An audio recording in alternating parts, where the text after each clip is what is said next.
Like this, right under you? Yeah. Hey, Betty, what was that song that I wanted to sing? I remember. I've been working. I check this out. Hello? Hello. I'm sorry. This isn't. Hey, welcome. But this is something I wanted to do. I was doing it earlier. I wanted to hear it on this. I've been thinking.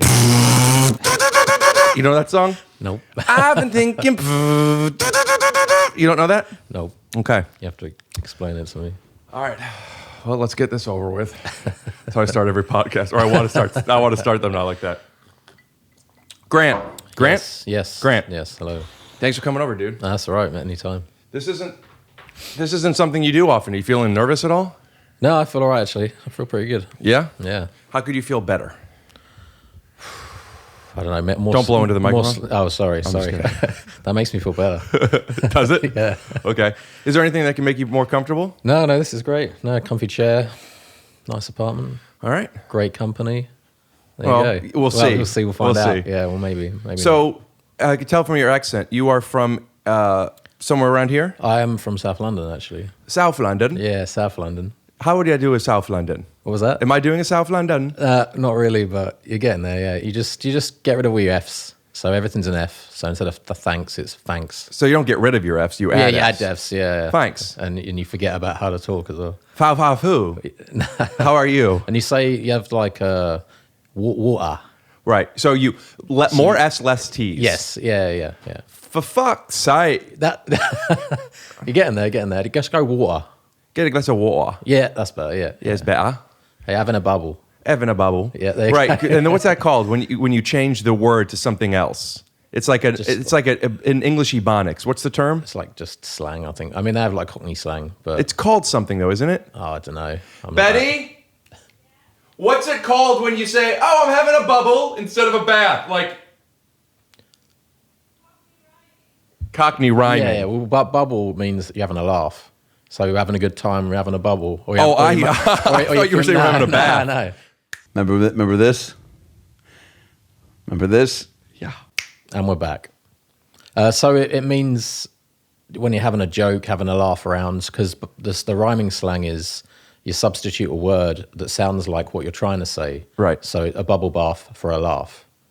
Oh, so it does still have bubble bath in there. Yeah, it has bubble bath in there, but it represents something else. Now, is it always A to C? Because bubble bath, like you don't want to do bath. They try and shut it down a bit, so it's. So instead of down, could you say shut it down? Could you say it's make it a bore? Because like down is ground floor bore. Yeah, you could. Yeah, you could do that. So they try and make it as easy and quick to say as possible. So trouble and strife is your wife. So they say my trouble. My trouble. So you refer to your wife as your trouble. Yeah. So they're not always well-known rhymes. Sometimes they're made up, but it's just a kind of cultural thing. But is it like a thing where it becomes its own language? Like people don't have to figure out 9 times 5 is 45. They just know it is. Yeah. Within that community, they'd have understood. What do wives refer to their husbands? Oh, I don't know. Probably bastards. I don't know. Fuck. We'll be right back after a word from our sponsors. So anyway, Anna was saying to him that he didn't want to come, but I was like, you should just let him come anyway. It's like Betty. Sometimes there are things that you need to talk to people about, and you feel like you don't want to unload on your family or friends. Believe me, we've all been there. That's why our sponsors, BetterHelp, make it easy and affordable to connect to a licensed therapist online. Listeners get 10% off their first month at betterhelp.com/TYSO. Betty, I also appreciate you willing to go along with a bit with me where I like stop you from talking about what you're doing. If you ever feel unsafe or uncomfortable with anything, we could edit it in. Betty, what do you think you want to eat tonight? I don't know. But I am really tired, so I do want to stay in. Oh, you know what I'm craving? What? DoorDash! DoorDash! DoorDash! This episode is brought to you by DoorDash. For a limited time, you could get 25% and 0 delivery fees off of an order of $15 or more when you download the app and use code TYSO. That's TYSO. I mean, you're getting yourself free delivery, okay? Right. And 25% on an order up to $15. Just sign up and use the code TYSO. Grant. Yes. Grant, thank you for coming over. How would you say right. that in Cockney rhyming? I'm not too sure. I'd have to. Why? have to think Because on it. shore means... Well, how would I say Grant, or how would I say thanks for coming over? Yeah, how would you say something like that? Thank you. Oh, right. Just like. You want me to make I'll up a do it. rhyme? Cheerio, Yeah. bubble boo. Yeah, that's just good. That's good. All right. And now is when everyone just turned it off. So now no one's watching. So All right, unless yeah. we could talk about all We the can talk about secrets. anything now, you know. You and I met digitally first. Yeah, we had our own Telegram group that we were kind of all part of. Yeah. And I was in London for a day. Bring this closer to you. I was in London for a day. Is You that could better? straight- Yeah, you could like down pull it better. too so you so you don't have to lean forward. Are you comfortable? Yeah, I'm fine. Yeah. Okay. Yeah, is that better? Comfortable. Bull run, fun. Are you fun? Yeah. So you're having a good time now. You're having a good. Yeah. You're, Okay. you're freestyling with that. Yeah. Thank you. So continue. Yeah. So I came to. I can't remember why. I think I had a date actually with my girlfriend in London. Oh, before that, let's talk Yeah, about yeah. where we met, like why we even met in London. Yeah. Yes. Yeah. So I just put out in the Telegram group that I was in London, asking if anyone in the crypto Telegram group was around, and you said, "Oh, I've got a." Were you and I chatting more before that? 'Cause I there's don't think so. No. Oh, no? No, I think you were just someone that we were posting together in the group. Yeah. But we hadn't really reached out individually to. So Telegram is just another app. Yeah, it's where a very people talk. popular used app in especially crypto. Yeah, and it's a chat room. It's Yeah. a public chat room. Yeah. And I got into crypto in early 2017. Yeah. Can I tell you how? Yeah, please. Can I tell you without Cockney rhyming? Yeah. We can end the Cockney writing slam. We don't have to end it. We don't have to end it. I mean, yeah. End it. End it. What would you do? Hold on. I want to deconstruct that one more time. End it. So you have to find something that rhymed with end it, right? Yeah. So bend it, like Beckham. We don't Yeah. have to Beckham. Well, yeah, there you go. would So be you end get, it. you get in the hang of it. Yeah, man, that would be tough to keep to going. keep on making all these, and then you end up just losing track of everything you're saying. So I'm feeling myself wanting to do more of them. Though. I don't know, but you can't just make them up, right? Because they're kind of like branded at this point. There's certain ones. Yeah. Well, I think everyone has to kind of understand. So you couldn't just walk in a room and say loads of random words. can't just say, and expect piggy people my to- bottoms and People people- would be there like, what? right. What does that even rhyme with? Right. Like Beckham? What?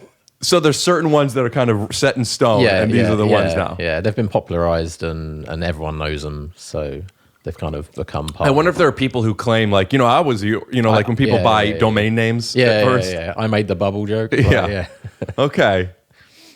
So I got into crypto in 2017. When did you get into crypto? 2014. Nice. Early on, around March. Yeah, February, March 2014. Tell me your story. How did you get into it? You probably knew about it before then. I didn't really. I mean, my first experience of kind of digital currencies was actually through Second Life. They have their own dollar on Second Life. So Second Life a game? yeah. Now it's just somewhere people go to be like vampires and do weird stuff online. But about 10 years ago, it was going to be the savior of kind of online meeting places and digital. There stuff. was a long time ago. I'm talking like I mean, I would have to log in to the internet.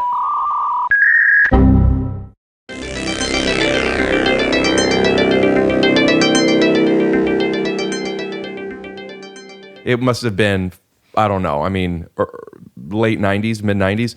There was this, Sierra, the gaming company, had this game called Shadows of Eusebius. Have you ever heard of that? Fuck, I I still think about it sometimes. It was this community. It was this digital realm that you would go into, and you could talk. It was online play, but like the beginning of it, and I was obsessed with it.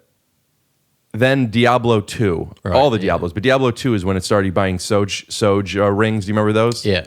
And people could buy and sell those on eBay. Yep. That's to me. That's NFTs, right? Yeah, pretty much. That's just the precursor for that stuff, especially for the gaming side of it. Anyway. I mean, I've been going mental with looking up all these NFTs now. It's got, especially the last month. I think I was reading that OpenSea did $3 billion worth of trade just in August. Yeah, it's nuts. Which is crazy.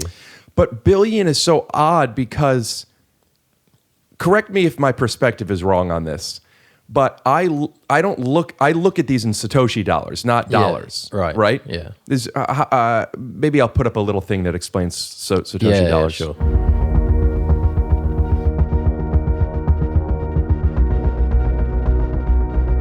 And now for the audio only people, I guess you'll have to watch it on YouTube. Yeah. But like, I'm looking at these Bored Apes right now, right? And I've been since their inception. It just was ridiculous to me. And they're $30,000, right? On the low end for like a mutant. Yeah. That's mental.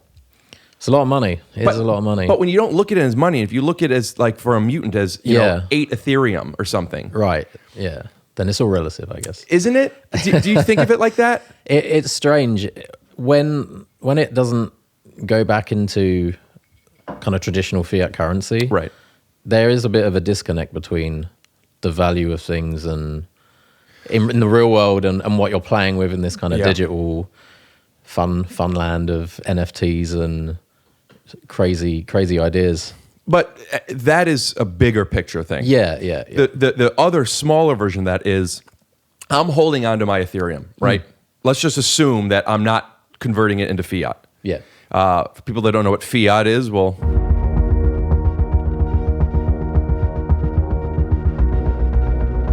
so I'm holding on to the Ethereum. So if I'm holding on to X Ethereum, 5 years from now, whatever it's worth, right? Mm-hmm. But if I take 8 Ethereum and I buy this NFT, and Ethereum goes up a ton or down a ton, that doesn't change the market, right, of the NFT for relatively speaking. This NFT could be worth $2,000 or $80,000 depending on what Ethereum's worth, but it's still going to stay at whatever that number is. Yeah, this is the thing. It's kind of difficult to know, like whether people are going to look at it because it comes down to you've got one buyer and they see you bought it for 8 Ethereum, but then in their minds, if I bought something 5 years ago for 10 Ethereum, is it still the same now? But that's right. I mean, that's the speculation of what I think people are doing. Yeah. And what's so exciting about NFTs I'm a collector. I collect cards, comics, love it. There's something about crypto that feels like it's collecting different than stocks. Yes. Do you feel that way? I feel like there is an element of you're in a tribe when you kind of get into crypto. So are you talking about the crypto community? Just once you're part of a token and with the NFT. Turn this more towards you. I'm sorry. And with the NFTs as well. Literally like this. Literally like that. All right. Okay. Yeah. There we go. Is that better? Yeah. With the NFTs as well, you're part of a collective now that are all pushing in the same direction. So you've got your private chat groups. You've got people who are, atting you on Twitter because you're a part of their little tribe now. So there is definitely an element to it where it's a bit more, like almost like you're supporting a team. Yeah.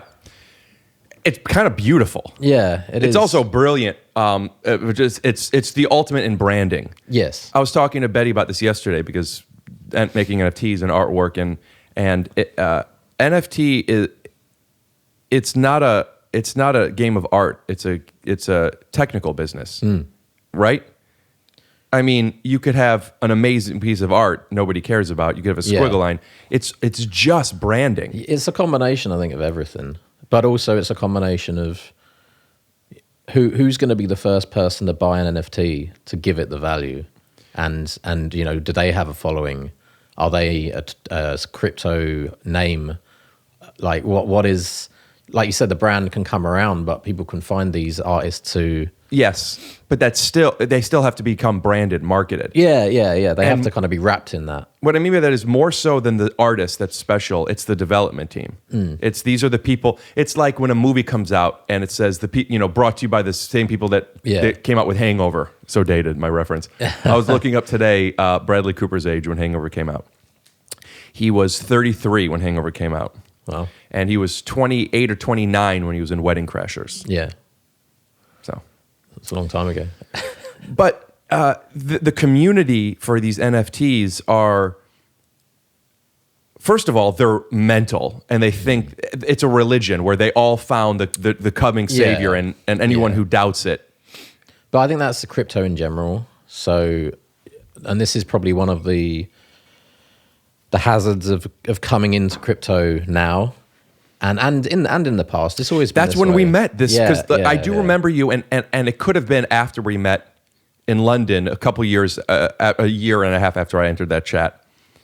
But there were certain people in that chat room where I'm like, still take it for what it's worth. Yeah. Or as people say, do your own research. Yeah. But there's certain people that are like, oh, this is a human. Like this person's grounded in reality. I could talk to this person. A lot of people in those rooms are just shilling, and this is the thing. Well, you got to think that everyone's, if they've already bought into something, they're trying to sell it to you. Right. They're like another salesman for that, and that's probably why it's almost like the virus of crypto has been continuing. You're right. Yeah, I'm saying. I'm going to check. Yeah. I'm gonna check. So it's kind of a self-fulfilling prophecy as every single person that gets it becomes a marketer for their product. They're saying, oh, I bought this at $1, but it's going to go to $30. You don't want to miss out. And there's just hordes of these people doing that. And are you talking about like just women who sleep with people for money? Well, I mean, maybe. Yeah. What did you say? No, I'm talking about the people that own projects in crypto. So say you've gone out and you've bought a promising new cryptocurrency. Hordes of people. Hordes of people. Hordes of people. Hordes of people. Hordes. And we're back. And people want to sell you what they've got. So it becomes they become their own marketers for the project. That's why I'm talking about the branding. Yeah. The brilliance of it is finding a community to go out and sell your makeup, For you. Yeah. Door to door. Yes. Every day banging. Like, hey, have you bought this? Is going to the moon. Pot of lipstick's going to the moon tomorrow. Yeah.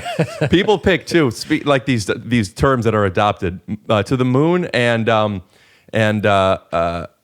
Ferraris. Lambos, you mean. Fucking, That one went really well.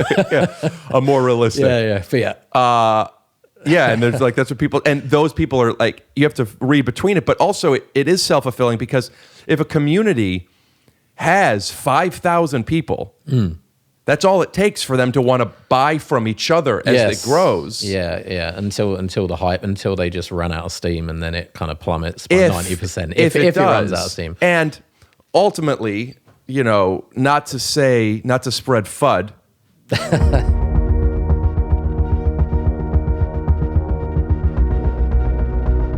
The comparison has been made oftentimes to like the .com bubble. Yeah, a lot of people use the tulip bubble as well. Yeah.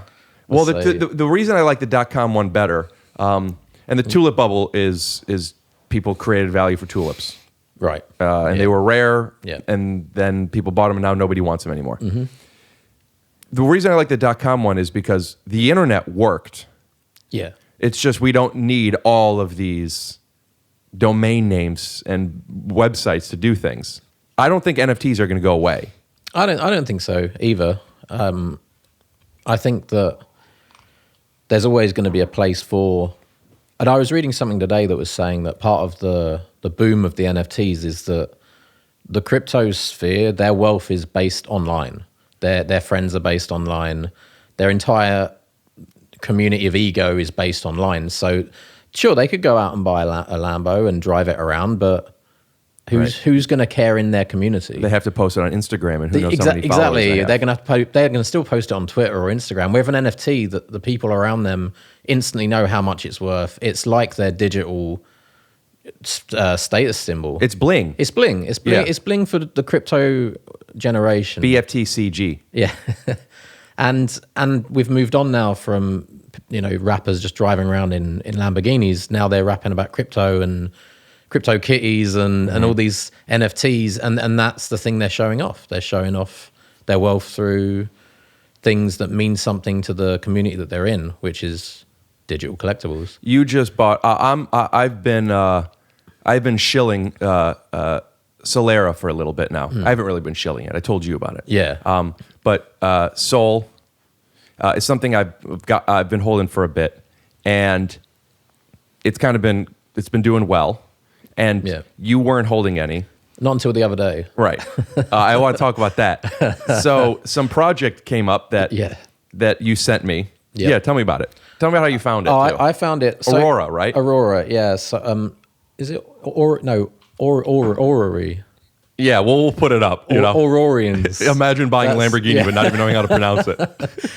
I want Ferrari. That was a Fresh Prince. Do you have Fresh Prince out here? Yeah, we do. He was called probably the Fresh Prince of Buckingham. Is that what it is here? The reason I stuttered over that is because I couldn't remember Buckingham. Yeah.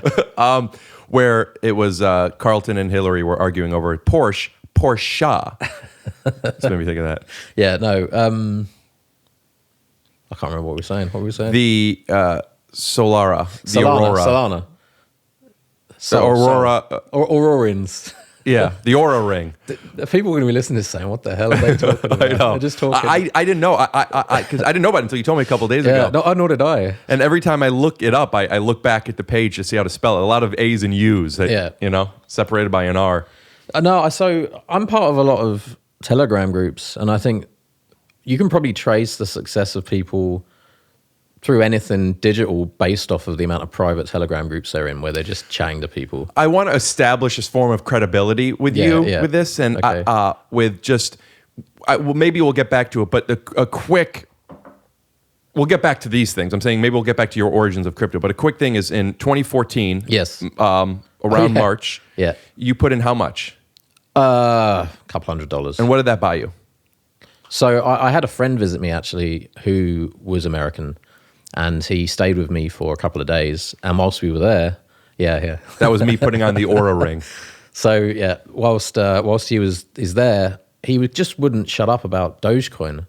I'm buying my Dogecoins, and I've flipped them for fucking A, man. And this was in 2014. Yeah, so, I bought a whole bunch in 2017. That would be. So I said, oh, what's this Dogecoin stuff? And Did you buy some? I didn't actually. So he left, and then about 6 weeks later, he sends me a message at like 5 a.m. Just buy this coin, this coin called Blackcoin. You just buy it. It's going to be great. Throw a couple £100 into it, whatever, a couple $100. So where'd you buy it through back then? Oh, there was this website called Bettylicious, which was like a UK... Bettylicious? Yeah, Bettylicious. Bettylicious! I'm so sorry. Thanks for coming over. No, I'll leave now, shall I? No. No, it's okay. It's okay. So go on. I don't know how I'm going to edit that. So yeah, he went home, and then about 6 weeks later, I got this message, buy Blackcoin, etc. So I did. I just put some money into it.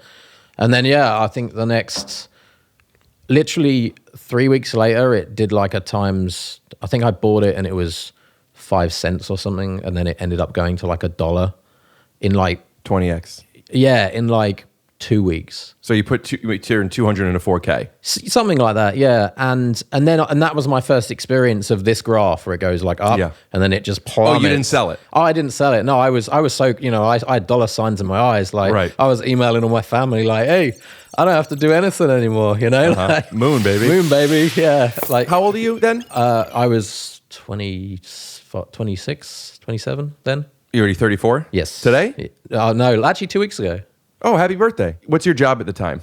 I was working as an archaeologist. I still am an archaeologist. Wait, you do 3D renderings of... Yeah, but I do it to reconstruct like heritage and historical... But then were you doing 3D or were you digging up rocks? No, I was never really someone on excavation. I'm kind of at the end where they do all the hard work, and then they give me the drawings and the My uncle illustrations. does that. He does the hard work. excavation, yeah. All right.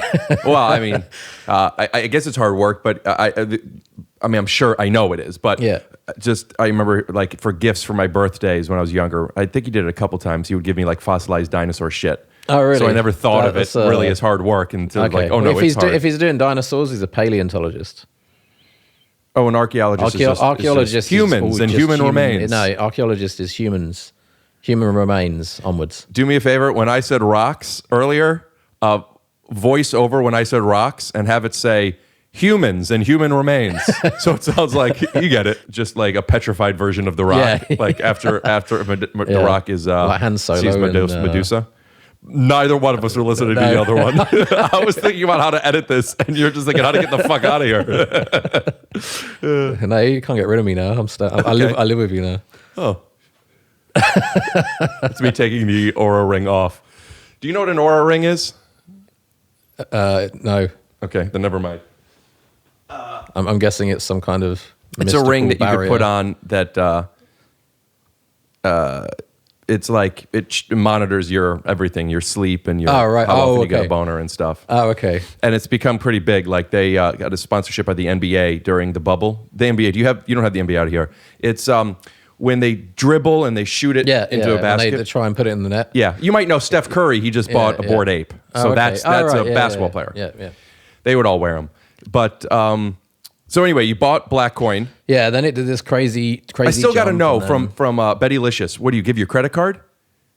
I can't remember. Yeah, I mean, I must have because it was how else? I can't just push. I don't know, PayPal or mail them a I check. can't remember. It was probably PayPal. If there was a PayPal option, Right. I've done that because it's.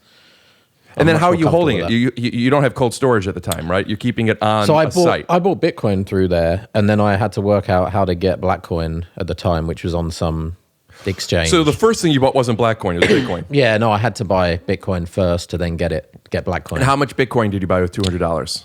Back then it was probably back maybe then, I 2 think Bitcoin. it was about or 1.5? No, back then I think Bitcoin was about $300, maybe $350. So Okay. I probably got about 0.8 of a Bitcoin for what I put in. Yeah.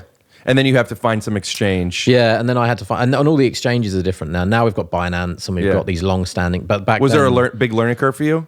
It wasn't for me. I'm dealing with stuff all the time that's digital based. So it wasn't too bad, but for anyone else, it was just like talking was quite a learning curve alien for me. language to them. Yeah, and the biggest thing is obviously the security. The fact that you make one wrong step and you've, Yeah. That's measure it. 3 times, Yeah. cut a little bit, measure another 3. Yeah. That's what was the learning curve for me. Yeah.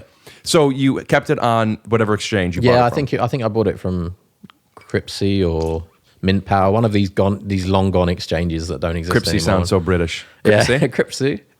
Yeah. Okay. And then they had this, I think it was to do with a conference.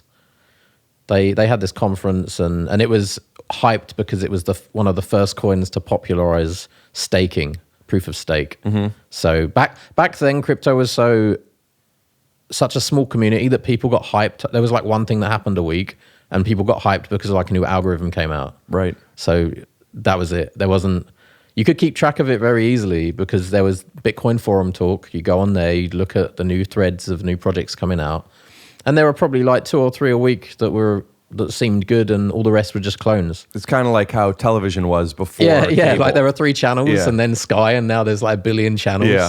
Exactly. What happens when it goes down? It goes up, you're like excited. It goes down. Does it fuck with you? Or was it just you're gambling? Because you start to spend it in your head already. So you're like, I've got this money now. I'm going to spend it. And maybe next month I'm going to make some more. And so the emotion, I mean, both emotions are probably comparable. Like you feel as stupid afterwards.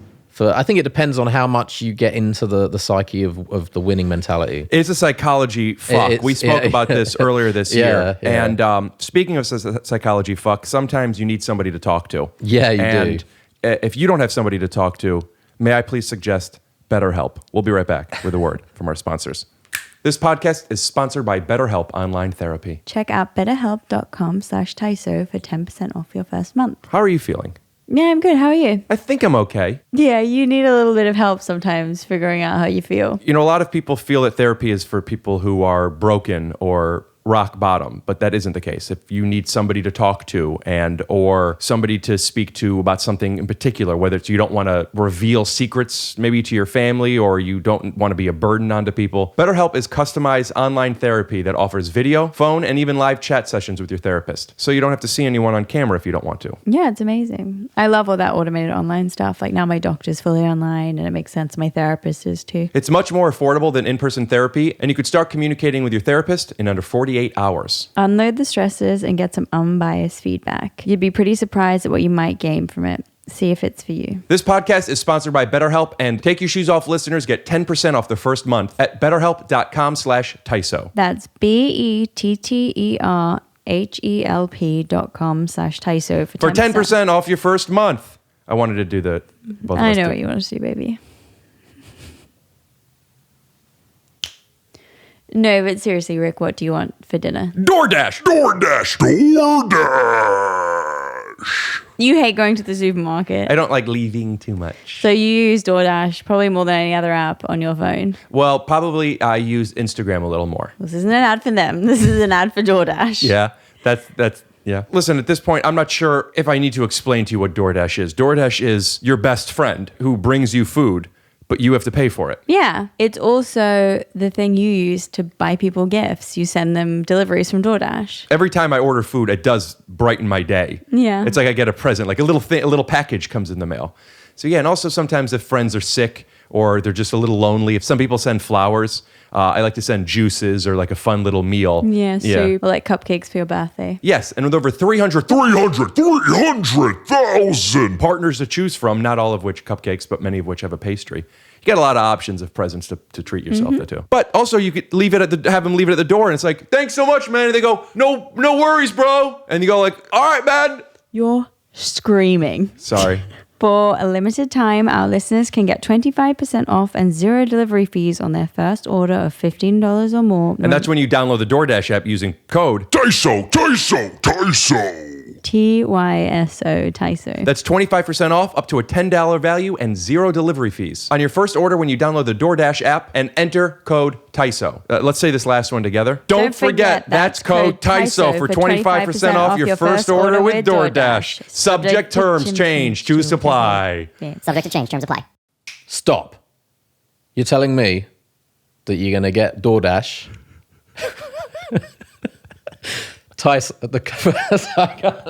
Use the code TYSO. That's right. Get 25% off. Order 15 or more, but also the kicker, Yep. no delivery fee. No delivery fee. That's always good. So we were talking about the psyche of it all. Yes. And how it can make you feel in the highs and the lows. And obviously when you have more in stake, it gets more. Yes. I've learned just to shut up over time about everything because there's no worse feeling than when you're talking about things and then it just plummets. Yeah. And you're left kind of That makes sense. with your dick in your hand, like, oh great. And people are like congratulating you too, like, hey buddy, how's it going? How's the Ethereum market going? And you're like, I sold my Ethereum 2 months ago. I don't like to talk about it with too many people in specifics.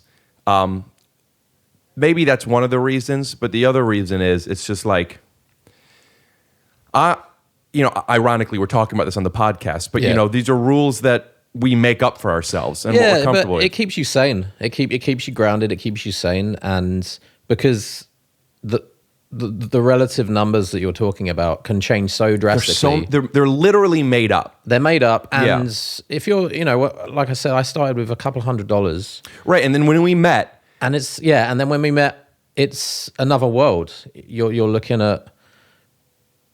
I was close to being on a desert island drinking cocktails. Crazy. Let's just also, because we're piecing all over it, I want to make sure that I'm filling in the blanks. Yeah. We're in this Telegram chat. You're like, hey, I'm in London. Yes. I was in London at the time. This was the first time I went to London. This was back in January of 2018, right before the market went to shit. Yeah, the market crashed the day we met. So that's day after. Day after we met. I think it was 3 or 4 in the morning because after your gig, I went to get Chinese in Chinatown with a friend, and and my girlfriend, and then I looked at the graphs, and they just started like. Now, tanking. correct me if I'm wrong.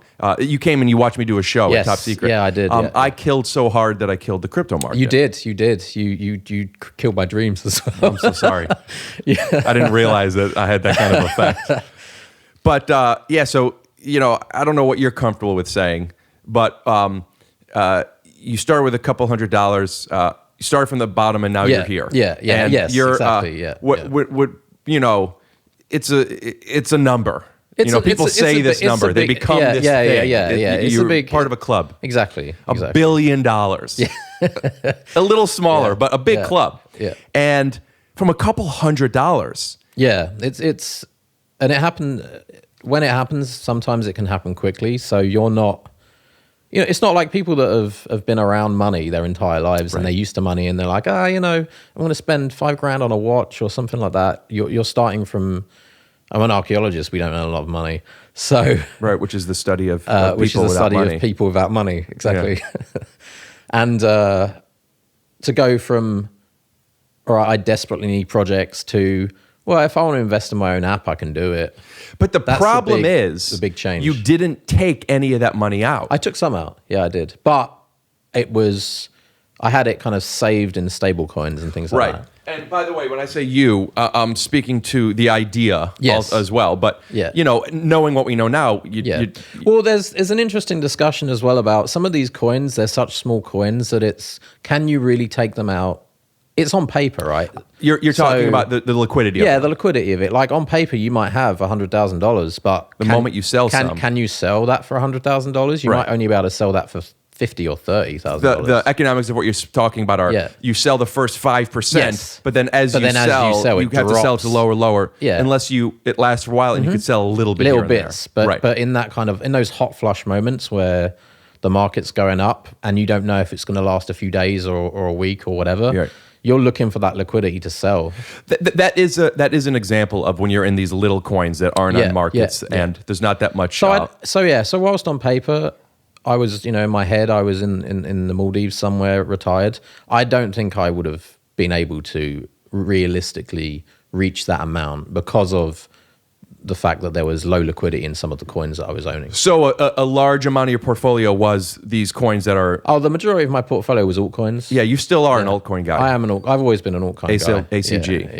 Yeah. I've always been an altcoin guy. Could I convince you to put at least 20% of your portfolio into some blue chip cryptos? Oh, I mean, currently I've changed my strategy over the last year or so, just because I was just tired of when I have there's something about the two big ones, Ethereum and Bitcoin, that just screws in my head. Yeah, there's something about when I have because I think what it is because I saw them when they were so low. The memory of that my entrance fee could have been like I know their value from 5-6 years ago, and I was around when their value was that. So for me, it scares me a little to see them at $60,000. Is it because you're scared that it's going to go back to where it was, or is it an ego thing that like, fuck that, I can't, I owned it here, I can't buy it here? I think it's a little bit of both. It's that also there's opportunity elsewhere in the market. More, you're saying by opportunity, you're saying more volatility. Yeah, so there's more chance. There's lower market cap coins that, if Bitcoin did 100% by the end of the year, people would be like, it's $100,000. This is nuts. Right. But there are so many coins that do like 50, 60% in a day that are low market cap. And this was basically my strategy in 2017 was, find a coin with good fundamentals that has a reason, that has a good team. Now, how do you know it has a good team and good fundamentals? Do you read the white pages? Yeah. So I'd go in and I'd read the white papers and I'd look at what their goal was. You find a coin. You find nulls back in 2017. Yeah, exactly. Right? Yeah. You go through and you read all of it. I don't read all of it, no. I'd scan mainly the economics of the token. For actors, that's kind of like when your agent says, do you want to go out for this movie, and sends you a script, and you just read the first 10 pages and then press Control F for your character's name. And exactly. Right, okay. You're just picking out what matters to you. My agents, like, do I die? Do I have any crappy lines? my agents, I had a team meeting not too long ago, and I talked about like, listen, here's some of the things and that I want to be doing. And every actor who hasn't really made it, and probably some who have, do the same thing. They're not happy with what's going on. There's only so much in our control. It's difficult. So we look for like, all right, let's do this. I'm ready. Whatever your version of that is. Let's get the team together. Yeah. These are some scripts that I read on my own. These are some projects I know are coming up. These are some producers I want to meet with, whatever your version is. So my agent sent me 5 scripts. They're like, they knew I was coming to London. There's this movie that they're filming here, and I read the script and I loved it, right? And they couldn't get me an audition for it. No. Sure. But why'd I read the script? Right. Yeah. You know, why'd I read? You kind of committed before you. It takes me so long to read a script. Yeah. So then they sent me all these other ones, and like I have this. At first, I had this kind of feeling of like, I want them to know how hard I work. So I'm going to read them all. Right, yeah. But like, that's ridiculous. And I know this now, having had done this, but I don't want to lie and say I read it. So I told my agents that I'm going to start doing that. I say, they say, read for interest. And I go, I'm interested. Just get me the fucking job. I mean, I'll do it. I'll be a tree. I'm interested. Yeah. I just need some money to put into fucking crypto. Okay, I'm interested. I need to scratch that crypto itch. Yeah. You're telling me I could do this and all they're going to pay me is 0.2 Bitcoin? Great. Let's do it. Yeah. But I told him, I mean, this is such a long-winded story, but basically I felt like I need to be honest. So I said, I'll read everything you send, but I'm only reading the first act, and then I'm going to control that for my character until I'm meeting with producers. Sure. So anyway, you could keep that all in, I guess. Yeah. But that's what we're doing with White Pages. Yeah. But when do you decide to read it all? When do you do more research? So I would. It's. I mean, my style of most things is quite chaotic. So I'll. I was looking for mainly low market cap coins, low supply coins, because there are some coins that, you know, they say, oh, it's only worth $1 million, the market cap, but we have 50 millions worth waiting to drop in like 6 months. So what that means is, what you're saying is you want there to be limited supplies so the coins are more rare. Yeah. And a low market cap, so you're getting in before the craze. Yeah. So my rules used to be. Do you want a glass of water or something? I'll just, because I'm gonna refill my coffee. I'll just have some of this. All right, we'll be right back. Please, coughing in your hands. Oh, sorry. Yeah. Go for it. You can put that down with both hands. You don't want to get the lurgy, do you? Thank you. What's that? Don't want to get the Any of it. any of it.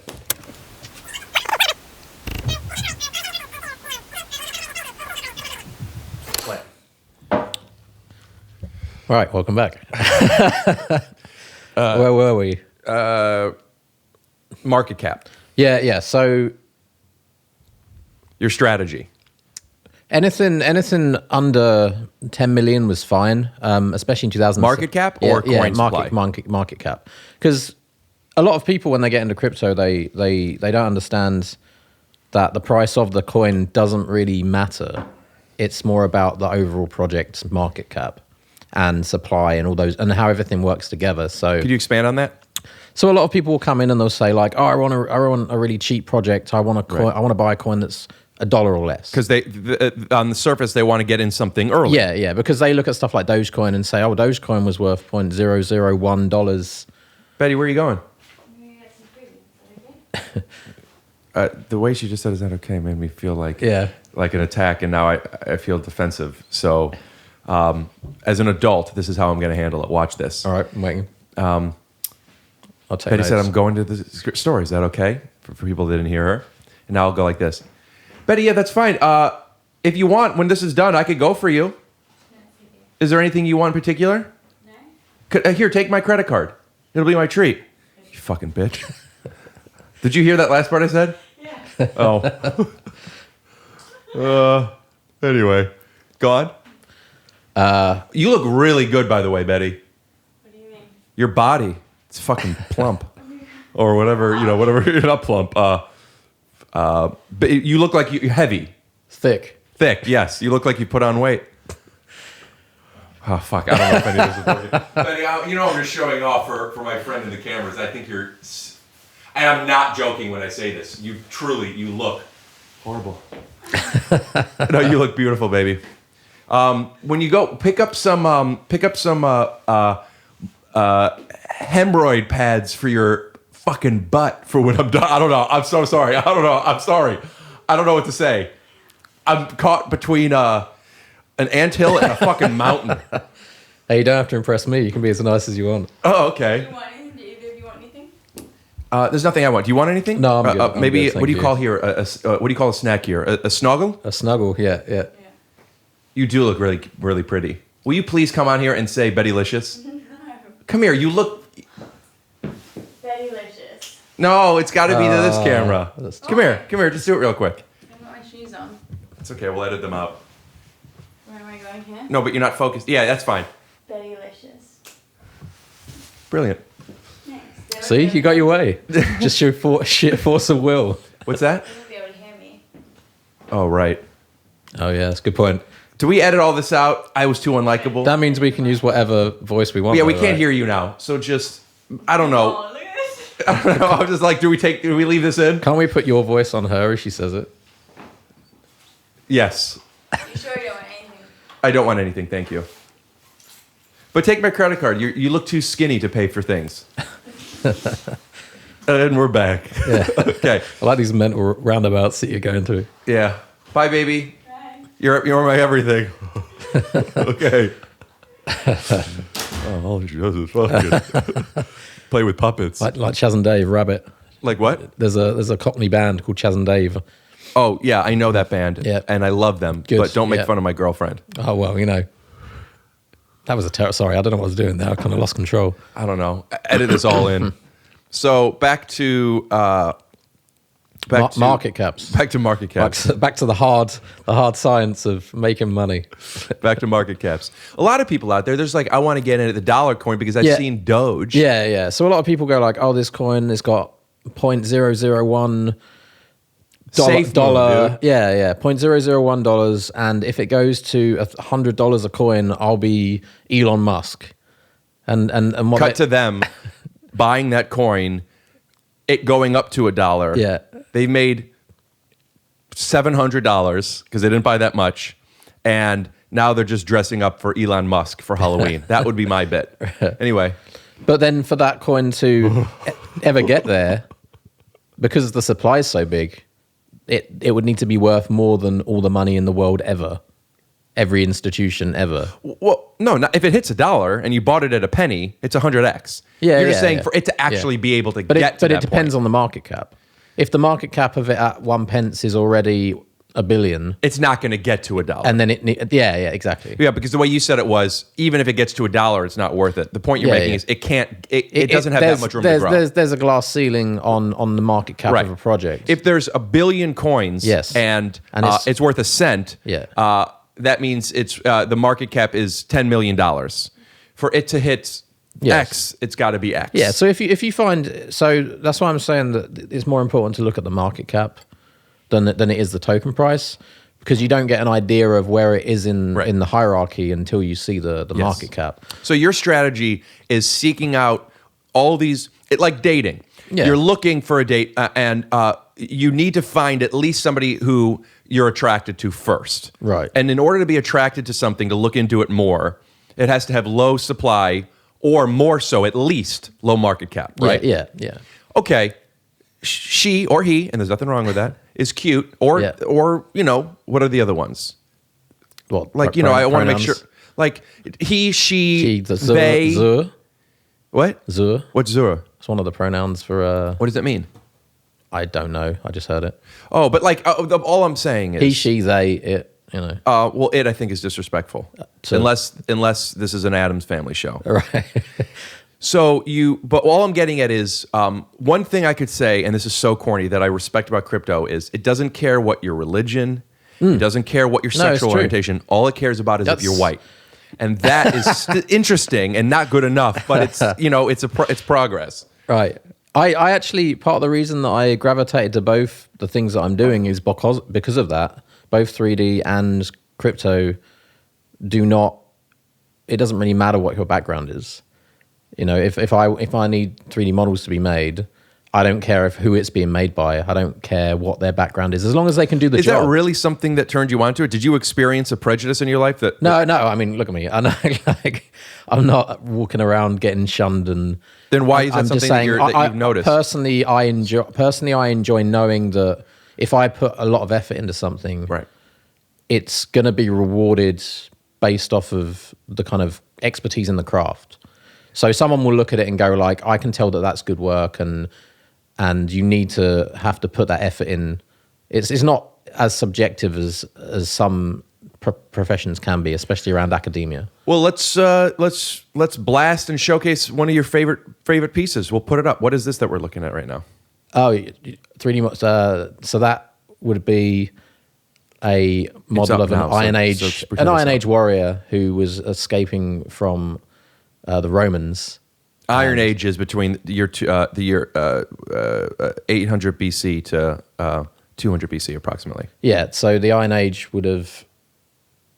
So he would have been a. They don't know exactly because he's a mystery warrior. So Or she. or no, it was a guy. Well, I don't know how they identified, but Right. yeah, they would have been fleeing. They believed that. But he were was there no fleeing. female Iron Warriors during that time? I am not as well versed enough on this to be someone that makes comment. So when I do these 3D models, I come in with I've got like an analytical mind for this stuff rather than having the knowledge bank of I understand every single period that I'm doing. I'll come in. For example, when I made up the year between 800 exactly. and 200 BC, You know, you just said, yeah. I just went like, yeah, sure, whatever. Okay. I'm a great archaeologist, you know.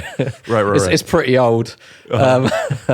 So I tend to come into these projects and I investigate them whilst I'm doing the projects, and I learn things around, but it's mainly because I've gone through them so many times and I speak to archaeologists. I know what they're worried about. I know what to look for, what questions to ask, and I know how to translate the data with them and communicate with them in a way that makes them feel relaxed. Have you named this this Iron Warrior? I haven't actually. Would you like to give him a name? Maybe, yeah. Well, I think you should give him a name here. Frenchie. Okay. So now back to business. Back to business. Yeah. You bought some black coin. Yes. You didn't sell it in time, but you got the itch. I got the itch, and I experienced the highs of the, you know, the money going up and the multiples.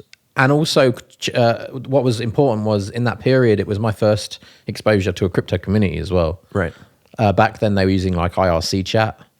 So it was a much more intimate, I'd say, way to talk to people in the community. The community is it's interesting comparing it to a collectible community. Yeah. The community in crypto is supportive because yes, people think that your success is their success, right? And if this coin goes up, we're all to the moon. Yeah. And it's, with the exception of non-fungible tokens, of course, my Ethereum is worth as much as your Ethereum. So like we were saying, we're a team.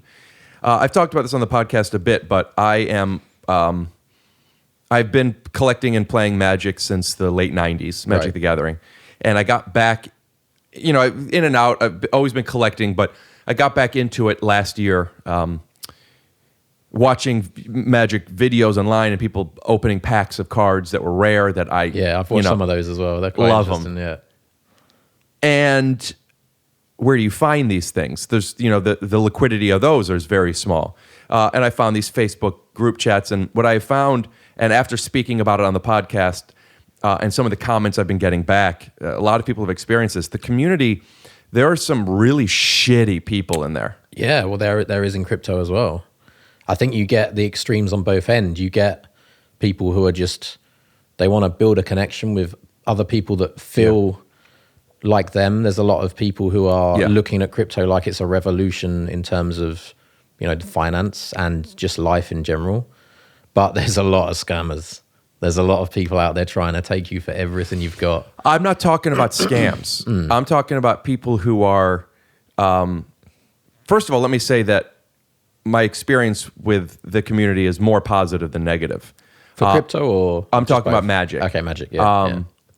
See, I was just talking about crypto. I don't know enough. Well, to I'm comment comparing on- under the thesis of collectibles, Right, right? yeah. And community, and the same holds where all you need are 2 buyers. Yes. And there's an unlimited price ceiling, right? What is it worth to these 2 people? And with that, it defines the importance of a community, right? Your Aurorioris, whatever the thing is. Aurorians. By the time this comes out, it'll be so popular. Yeah, I know. The community is strong, Yeah. which is exciting for it. Same with Magic, but there's just sometimes there are people who are scammers, of course, but also just assholes. Yeah, of course. Well, I mean, you think if people go into crypto with an ego and then they get validated and suddenly they're rich with an ego. Also, if they weren't part of a community and now they're on the hierarchy of it, they're afraid of losing their position. There's this one guy who is a bigwig in the Magic community. Right. Well known and has, as he told me, very well off. Right. And we know his collection because we've seen kind of a big deal. Yes. And we were chatting once because he was going to get this box of Unlimited. He helps people sell their products. And Unlimited Magic the Gathering is the final of the 3 sets that hold the Power 9 Black Lotus. People probably know. People that don't, it's basically it's the third most expensive set in the game. Right. And he has this YouTube channel, and he wants to get more people to his YouTube channel, and he wants to get more people into this thing that he likes. He's even talked to me about so anyway, I bought a box of antiquities. You probably know that as an archaeologist. Oh, yeah. And I want to do this, but I want to open the packs on, So I talked to him about this idea of selling these packs. If we could find buyers to want to buy these packs and open them, we could open them on the thing. Perhaps I could find advertisers to help offset some of the costs to give them a better deal since we're opening them. Because when you open something, chances are it loses 80% of its value. Right, yeah. Except for the people who hit one of the few cards. So we were talking, and we ended up having a phone call. And he's telling me that here's what I want to do, but he doesn't want to open the packs on the thing. And then he wants to end up, and I'm going to do this on my channel, but he wants to come on as a guest on my podcast. Okay. And which could be an interesting guest. We talk about Magic. He doesn't want to talk about Magic that much. He wants to talk about this other thing that he's a big investor in. Okay. Maybe, if it's interesting, but I don't want to make a deal with you. I don't know you. That's not what I'm interested in. So, but I'm like, I'll definitely do this box opening if everything lines up. So I have to figure out what it is, because I was going to rent a space, get a special place where we could do this, because it would be him and this other person that I don't know from Europe flying in. I don't want them to come to my house. I don't know them. I also don't have the proper setup with the table. I need to find advertisers to help offset this thing for not a podcast. It's a lot of work. As I'm doing it and I find my costs, I let him know that it's not going to work. Right. It's going to cost me a couple of $1,000s to do a podcast with a guy that I don't know, to talk about things I'm not interested in. When we were talking on the phone and Facebook, I told him, I'll let you know in a few days. And he ends up putting, this is such a long story. Maybe we'll take it out. It blew my mind. So he ends up showing me what he's going to post to advertise it. And he's using my face and my podcast name and doing this thing. He's using, for better or worse, it's marketing. I didn't approve it. And I told him I don't want to do that. I'm not sure if we're doing this thing. Yeah. So after a couple of days and running the numbers, I said, here's the cost. It's just not worth it to me for this reason, right? Yeah. And I said very candidly, because when he's selling this thing, he's getting a pack out of it. Sure. I said if I could get something out of it, or not at least have my costs covered. Otherwise, it's just a lot of work. I'm very overwhelmed with the podcast it is. But when we find something else, I'll be happy to do something together. He doesn't respond, and then another friend of mine, who's another bigwig in the thing, sends me a message showing me that guy did the live video, and he didn't say my name, but he put up parts of the message that I sent with my avatar, so you could see it's my face. Yeah. And said also he didn't do the opening when he was supposed to. It didn't come out for a few weeks. Right. He said, sorry, there's just some people who really got in the way. He puts up my thing. Sorry, man, I just can't do it. Nothing I said was bad. It was like, I don't remember what it was. I didn't see this video. I just the screen grab that he sent me. Something like, it was part of the message that it's just not worth it. It's going to be quite expensive for me, so I'm so sorry. Whatever. And he made it as if I delayed it. And I was just like, How mad were you? I don't know if mad's the right emotion. Here's the emotion. Yeah. It was frustrated that I, even though I'm talking about it now a bit later, but what was frustrating to me is because what I wanted to do is, and it was a phone call, so we don't have all of the interaction. But the kid in me wanted to be like, bro, you were telling me you wanted to come on my podcast, holding this side video ransom for something, telling me that you want to talk about this other thing. What? And I told you a few days later, kindly, it's not going to work because it's going to cost me thousands of dollars. And now you're out here and it was just like, oh, fuck you. And that I'm realizing now that's why I'm like forcing this story out, because I felt like there's a part of me that just wants to be like, you need to get it out, man. You need to like I just want to say that's not what happened. Yeah, no, I understand. And the trouble is if you just stay quiet, that's the narrative. And that is what it's going to be already. Yeah. It is what it is. And also, like, I watched these other videos and I saw this one that I liked with these other personalities that I like, and they're all friends with each other. Right. So you get a little clique going on. Yeah. And it's very high school for me. Okay, We're not having friends, you know? Oh, that's and tough. I just, I don't want to say it's triggering. Maybe it is. I don't know. It's not that big of a deal. It really isn't. But the reason it's not is because I've accepted this isn't my community. This is a community. Yeah. And I think, have you ever seen King of Kong, that documentary about Donkey Kong?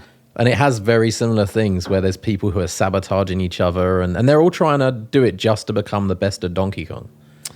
That's what this reminds me of. Let me add one more piece of information about this guy. When I first came into this group, this magic group, there were some people, my Facebook name was my name. And then there were people who were spamming me. Right. This is fly. This is really no, bugging me. you want to talk? It's a metaphor of the audience who's joining us for the living room. exactly. But you're supposed to be on the wall. So I go in and I'm talking to these people, and then there are people who are spamming me. And I ask a lot of questions anyway. I'm sure you know I ask you crypto questions. Yeah, you do.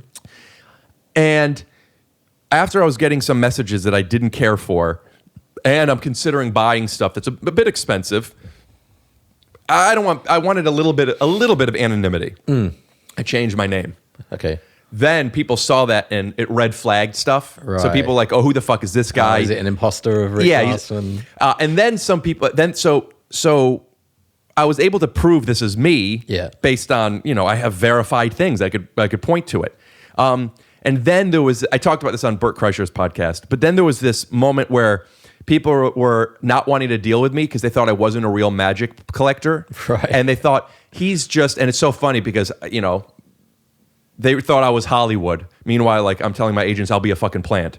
But they're like, he's doesn't magic. He's just researching a role. Right, and they didn't want to deal with me, which I thought, who gives a shit if I'm researching a role? Yeah, exactly. What are you talking about? But no, I'm just looking for some fun cards. Yeah, I don't think anyone can say that you're, divering it up if you're getting some random archaeologist on your podcast that you just met. But also, what if Brad Pitt was getting into magic? Well, it's only going to help the community. Well, exactly. Yeah, I mean, it's good for them, right? Because they've got a salesman now. Yeah, They've like got a figurehead. Like what's his name? Steph Curry. Yeah.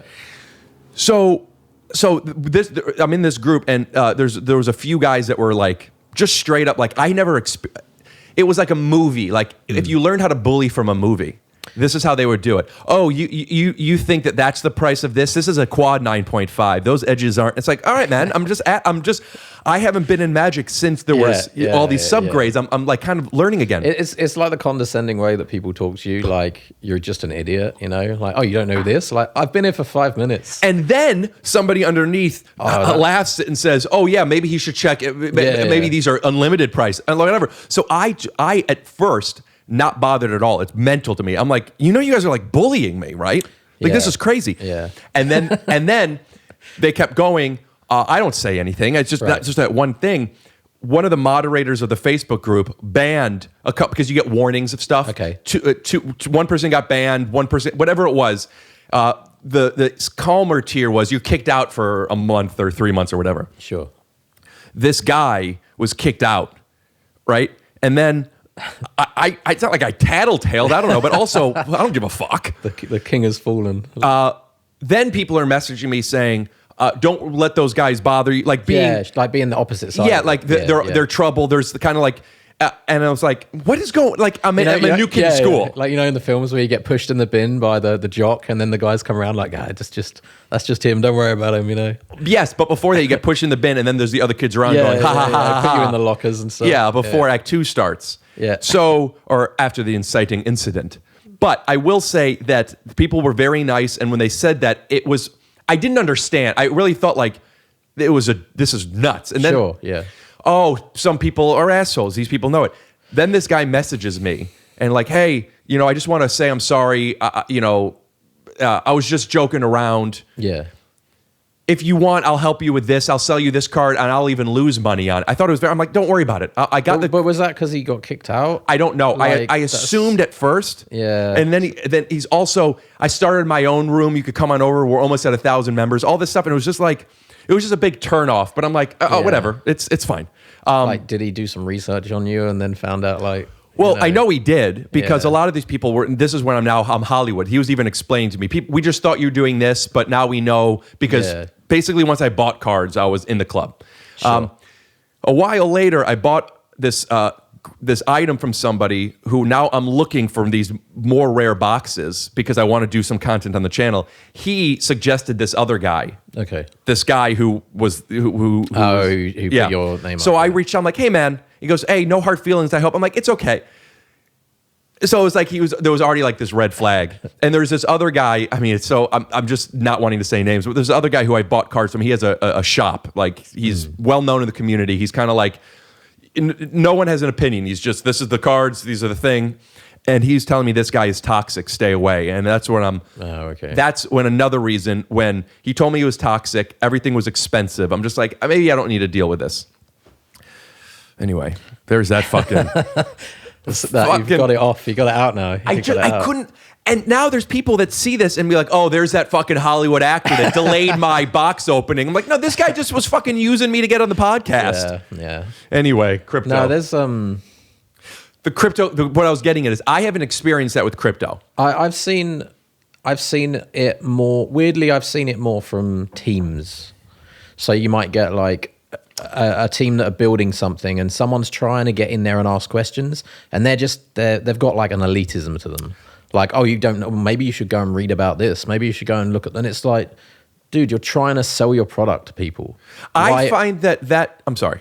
Like, why are you making it harder? Like, why can't you just answer a simple question? Do you think it's because they don't have an answer? No, I think they're just like with anything to do with technology, people, they get in the clubs where they want it to get big, but they want it to stay the same. They don't want it. They want their status. They to want stay their the same. status to stay the same. They want the environment to stay the same, and they don't realize that by something becoming mainstream, it's going to bring people that aren't as clued up about the technicals as you. Right. You're not going to have people who know what all this lingo means, which they refer to even kind of as normies. As dumb money, dumb money, normies, like no coiners, like all these like ways to just take the piss out of people. Right. But they're asking for help. They're being like, oh, and I get it. It's annoying. You get the same person asks the same question 100 times, but then you make an FAQ and you say, hey, go refer to the FAQ. You don't just go like, oh, you're an idiot. Like, go and research this yourself. And it's like, but I'm not trying to learn how to make a coin. I just want to know one question that you can answer. Give me an example of a question. So You find a coin with low market cap. you find a kind of low market cap, and then And you say, you read some of the paper. Like you read some of the paper, and you say, "How do I run the master? How do I run the master node for this coin? For example, can I just Right. I want to explain to people what masternode is. Yeah.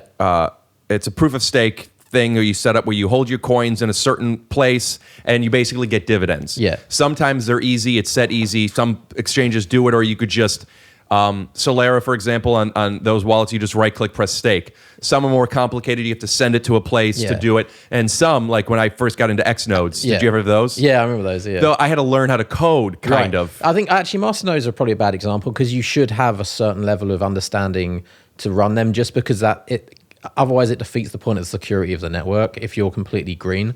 So I think it's more, I remember going into projects where I was trying to find information and the UI was horrible, like it was Right. hard to find stuff, and I'd ask A good example would be Nulls, the Yeah. wallet where it wasn't in English. Well, for example, where is yes, how do you yes. change it to English? Yeah, for example, take Knowles. I haven't had necessarily bad experiences with Knowles, but take Knowles. Are you still where- in Knowles? I am still in Knowles.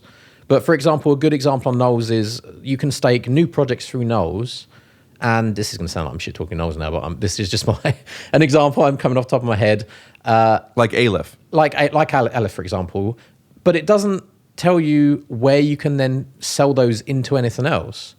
So in the past, there is an exchange to do it. Well, can't you just check like coin market cap and see where the exchanges? They're so small. They're so small they don't exist. So something that would just be really beneficial, for example, would be to have when they list one of those coins is, oh, here, by the way, this is where you sell it. Right. Whether it's on their exchange or not, they just expect you to know, Right. oh, you need to go and sell it on the Nerve dex. Well, it's like, well, how is a general member of the public who's grasping... I don't know what a Nerve deck so is. the Nerve is another coin, and they have a decentralized exchange. Gotcha. But they kind of almost expect you to know that, A, how to use that, and then B, that you should go there to sell these pairings anyway. Right. So it's just small things like that where you kind of come up with ideas and say like to different, and I like Knowles. I'm not trying to shit talk Knowles. It was just something that came on top of my head. And you get a lot of pushback from people who, you get a lot of pushback from people who are, is that sounding? Are you comfortable? Yeah. Is that sounding dirty now? But if you move, it's fine. Look at. Yeah. Just, I'll just have it move go with around. you. I'll just move around. Yeah, but do you hear the difference now? Yeah, I do. I hear it in my ears. Wow, yeah, It sounds that's what I've been crazy. wanting. My voice sounds so deep, and After it's mixed, we sometimes could do a better job. Yeah. But just like, I understand. thank you. I've got a band and we do some recording, so I do understand. I should What's the name of your band? We don't actually have a name, so you can come up with one if you want. Frenchie. Frenchie sounds like. I'm not trying to plug my band because we haven't got anything released yet. So just saying, I should know better is what I'm trying to say. I should know better about the microphone side of it. If I were a shitty developer and you came Yeah. in the Discord asking me questions, I'd be like, I don't know, dude. I can't hear you. Have you ever sung before? Right, exactly. Ever used a microphone before, bro? So yeah, and it just frustrates me because there's this element of like ease of use and being open to people that I think they get it in their heads, we're the great coders. We're these people that are doing this groundbreaking stuff. And then they look at other people like they're beneath them. But they're your customers. They're the people that you want to use. You can't sit there and complain and say, why isn't our coin as big as Bitcoin or Ethereum if you're then shitting all over everyone that comes in? Yeah, the community is like the host or hostess at a restaurant where... And a perfect example of that, is a coin that I got in 2017. So one of the coins that really pushed the emergence of the market for me was called Pivx. And what happened was there were a couple of projects that... I got into Pivx. Did you? Yeah. There were a couple of projects I still have some. So I got into that when it first launched. And the reason it did so well was because a couple of projects died. They didn't die, but they just had some bad choices, coin swaps, all these things. Yeah. And they treated their communities so badly that there was this group of kind of disenfranchised crypto people who were just desperate to feel good. Yeah. And Pivx came along and they were like, yeah, come join us. We're going to do this feel good community and we're going to self-publicize it. And everyone's our friend. Everyone's a family member. They were just so open and welcoming that they launched Pivx from a nothing project to being talked about in a lot of places for that couple of months. Obviously that... I'm so sorry. I know this is annoying to everyone. People can be like, it's fine, we can hear him. But look, see how mine, I'm not talking into it. Turn it so it's to your mouth. Yeah, like that. Brilliant. So that Ooh, didn't are you a always. singer? I could be. Yeah. Let me hear something. What do you want to hear? Baby, lock them doors and turn the lights down low. Or anything else. Oh God. When a man loves a woman. So you're That's not. What as far as instrument do you I play? am. Bass. I've got two ranges, like the high and the low. In the middle, it's a bit ropey. Let me hear the high. When a man loves a woman. When a man loves a woman. Yeah, this is why my band doesn't have a name. No name. No name. Like nulls. Yeah, exactly. We are nothing. We are something. We are Frenchie. We are Frenchie. Yeah, put up the nulls. We are thing. There's people know what I'm Oh, talking I forgot what I was saying. Pivx is a community. Pivx, it was a good community. It was nice. It was fun. People enjoyed themselves. They felt wanted. That was the main thing. And that kind of springboarded them to being a project that did well. And that was a kind of breath of fresh air at the time because people got a bit up their own arse about their projects. Like, I want to talk more about strategy when your love of alts, because you're just because as Mark Cuban would say, all you need is one yes. All you need is one thing to work. Yeah. But I have to go pee, so we'll be right back after a word from Marshall Rug Gallery. If you're looking for just the right flooring, you need choices. And at Marshall Carpet One, you'll certainly find them. I just re-sprayed my hands again. Oh yeah? Yeah. Why'd you cough? I just realized I was, Did your hand go over my cup? no. Show the instant replay. It was push in if he went over the cup. Slow motion, I didn't. So strategy for you is find a couple of lottery tickets, right? So my strategy just kind of developed naturally because it's what happened. So I kind of fell into the altcoin thing where I was told to buy Blackcoin, it did well, and then... You're covering your face with a mic. Down, up. Down. Like Contra. Like better. There we go. Better, yeah. Great. So yeah, I bought Blackcoin. It did well, and then it kind of stabilized higher than when I bought it, but it didn't die. So I kind of held on to that for a bit, and then sold it. And this was in the kind of glorious period copycats and scams of crypto, where the next week there was, a white coin, a blue coin, a green coin, a brown coin, a yellow coin. And that's what's great about crypto. It doesn't matter what color. Exactly. And every community was like, we're going to beat black coin, we're going to be better. And weirdly, some of them still are around somewhere. I think white coin's still doing something. Yeah, like, Crypto Kitties came out. Yeah. And then the puppies. And I mean, now there's so many. Yeah, exactly. And so I got a bit disenfranchised for about a year and a half, I think, and it kind of sucks because I missed the Ethereum launch. I think had I have known the Ethereum launch was going, I probably would have tried to get in for that. What did you first buy in at Ethereum? Oh, I can't remember. It was probably sometime in the end of 2016. So I didn't hold any Bitcoin or Ethereum for ages. I just held alts. I had some friends who were talking about another project that was launching, which was a privacy coin called Shadow Coin. Yeah. And I ended up selling what I had in everything else and just putting it into Shadow Coin, and then kind of saying goodnight on crypto. How did you end up going from where you turn into a couple $1,000s, if even any more, to being part of the club? So I just had this money in Shadow Coin, and I just didn't. Every couple of months I'd check and how my coins doing. Still done nothing. Much calmer place to be, right? Yeah. And then one day I checked on it late 2016 and it had done like a times 20. So suddenly I'm like, oh, okay, I wasn't expecting this. And that's so really, you have like $35,000, $50,000? No, not that much. It was probably only about, I think it was about 10 to 15 at that point. Okay. I think my value had gone from Understood. down to about 700 and I was sitting there with that. So, I paid off some overdrafts and debts and things. And so you cashed some out? So I cashed half of it out because my goal, being me at the time, I was like, no, I'll keep it all in because it's going to go. This is it. But you didn't keep it all in? No, I didn't. My girlfriend was like, no, cash half of it out. She was being sensible. So I listened to her and took out half, paid off stuff I needed to pay off, and then just left the other half to run. Yeah, as I should have. And left the other half to run, and then about 2-3 months later, it did another times 3 or times 4. And you're mad at yourself, or are you excited? No, I was okay. I was excited. I think at that point, the market really was ticking up because we'd had, 3 years of just the wilderness where no one was interested in crypto at all. Right. Because crypto hit, what, $1,000, I think, and then Mt. Gox collapsed, and then that was the fallout from that. And for that... It resurfaced back, I think, end of 2016, right? For those 2 to 3 years from like 2014 to 2016, barely anything happened. Yeah. Apart from scams and, coins copying each other and stuff like that. It was really the launch of Ethereum that kickstarted crypto back again, I think. I mean, don't quote me on it. I'm not. I think it's doing it's helping in the present day because of its development community. And so from that point, once Shadow Coin went up again, I just did the same thing. I saw a new coin that was launching.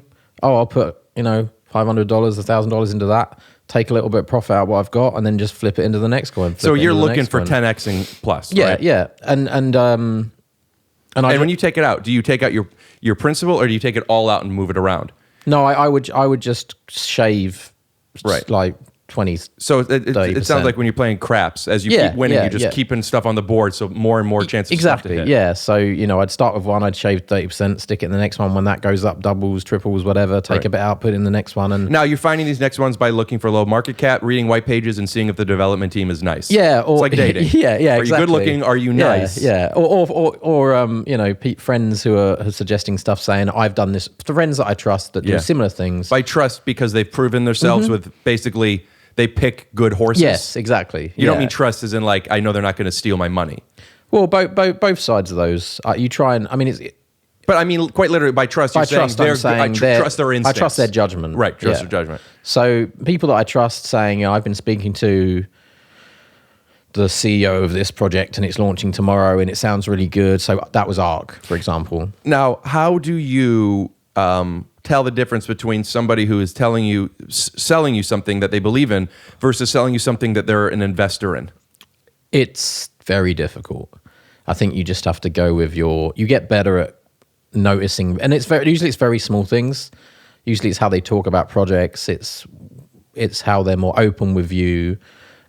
I find on both sides, people that talk about their losses as opposed to just how good they are. That's a great one. Yeah. Like people who are vulnerable to be able to say like, oh, I'm not just an incredible investor. Yeah. I got lucky, or oh, I fucked this up. I got scammed here. Like those kind of people, you can kind of tell that they're a bit more grounded than... I'm an amazing... People may not know this because I'm this nerdy fucking hot guy, but I am I'm a badass fighter. Yeah. Okay? Right. And I've been into some fights, and you win some, you lose some. What, BJJ or... What's that? What do you do? BJJ? I don't know what BJJ, Brazilian Jiu-Jitsu? Yeah, Brazilian Jiu-Jitsu. I don't do Brazilian Jiu-Jitsu, no. Just claw for the eyes and... I just used to box. Oh, okay, right. And, I took Taekwondo when I was a kid. Yeah. But just like, I was like kind of being silly about how great of a fighter I am. Right, but there isn't a guy that I've ever had over for dinner that I can't beat up. Right. I don't know. I've never had anyone over for dinner. I'll fuck you up. Yeah, like I could get aggressive, and I used to get off on fighting. Okay. Cut to me at boxing and coming so hard. So thank you. But you get older, and even if you win, you're going to get hit. It hurts. Your hands hurt. Things hurt. Yeah. But the reason I bring this up is when people talk about their fighting experience, when you're younger and you would talk about that stuff. People that would say proudly, I got my ass kicked. Right. You felt like that guy's fucking tough. Yeah, I like that guy. Yeah. Or people who, if you got like knocked down to the ground and you just kind of weathered the storm, they just pick you up and be like, well done, buddy. Yeah. Like you did. That guy's too big for me. Yeah. You took like 10 punches to the face and you did it with style. But I don't even mean like the experience of having being hit. I'm talking about like whether it's comedically self-deprecating or just trustworthy, being like, listen, I got in this coin, I believed in it, but I fucking ate shit. Yeah. And I also like when people tell me I am a developer on this project and or working with this team. Just that kind of that transparency. Yeah, true. But I've had bad experiences of those too, where people that are in, because the trouble with these projects is you can still get things that look great on paper, but then they just get run into the ground. The Like a script that had a poor director or you know, editor. like you still get projects where people just misuse the money. They do bad coin swaps where they give a lot. Explain a coin swap. So a coin swap might be, rather than getting money, you do a deal with another team, and say you're in exchange and you want them to use your project. You're giving them stock options. You might give them stock options of your project, but then there's a huge selling pressure from the team that have been given $1 million of your coin. So Wait, someone just turned that off. one. Yep. I can usually hear it, so it's cool. I just press play again. Oh, okay. Okay, go ahead. Yeah, so you give Selling pressure by whom? the team that you're doing the deal with, because suddenly they want their money. How are they going to get their money without selling their tokens? Hey, I'm going to do this job. I need your help. Yeah. I'm going to give you some TYSO coins. Yeah. Now, once you're paid, you're like, I don't want these yeah, TYSO coins. I want money. Lowering the value of the coin. So all the other investors are like, well, we bought the price, and I've been in a few projects where they've just had bad economics. Everything's looked great, but when they've done these deals, and so it's Could you find out how the developers were being paid if it was in options or money? You probably could, if especially if they're being paid in crypto. If you knew their wallet, you could work out. But what I'm saying is, when you're researching something, is this public information? Oh no, usually not. I mean, sometimes, but there are some people who will just do a lot of these deals at the kind of high level end, and they won't tell you what they're doing. Gotcha. Because there's probably NDAs and stuff, and especially for these big exchanges. But yeah, NDA is one letter away from Steph Curry. Edit that out. Keep it in. But it's difficult. It's difficult. You've just got to be, gut instinct often helps. There's a lot of. I've had the opposite. I've had it more where I've looked at someone and I've been like, I don't really trust you. And then my gut instinct for people that are going to be bastards is pretty good. My gut instinct for how trustworthy someone's going to be is, a little bit less so. I go off of people too. Yeah. And I have lazily, and it is what it is, stopped doing.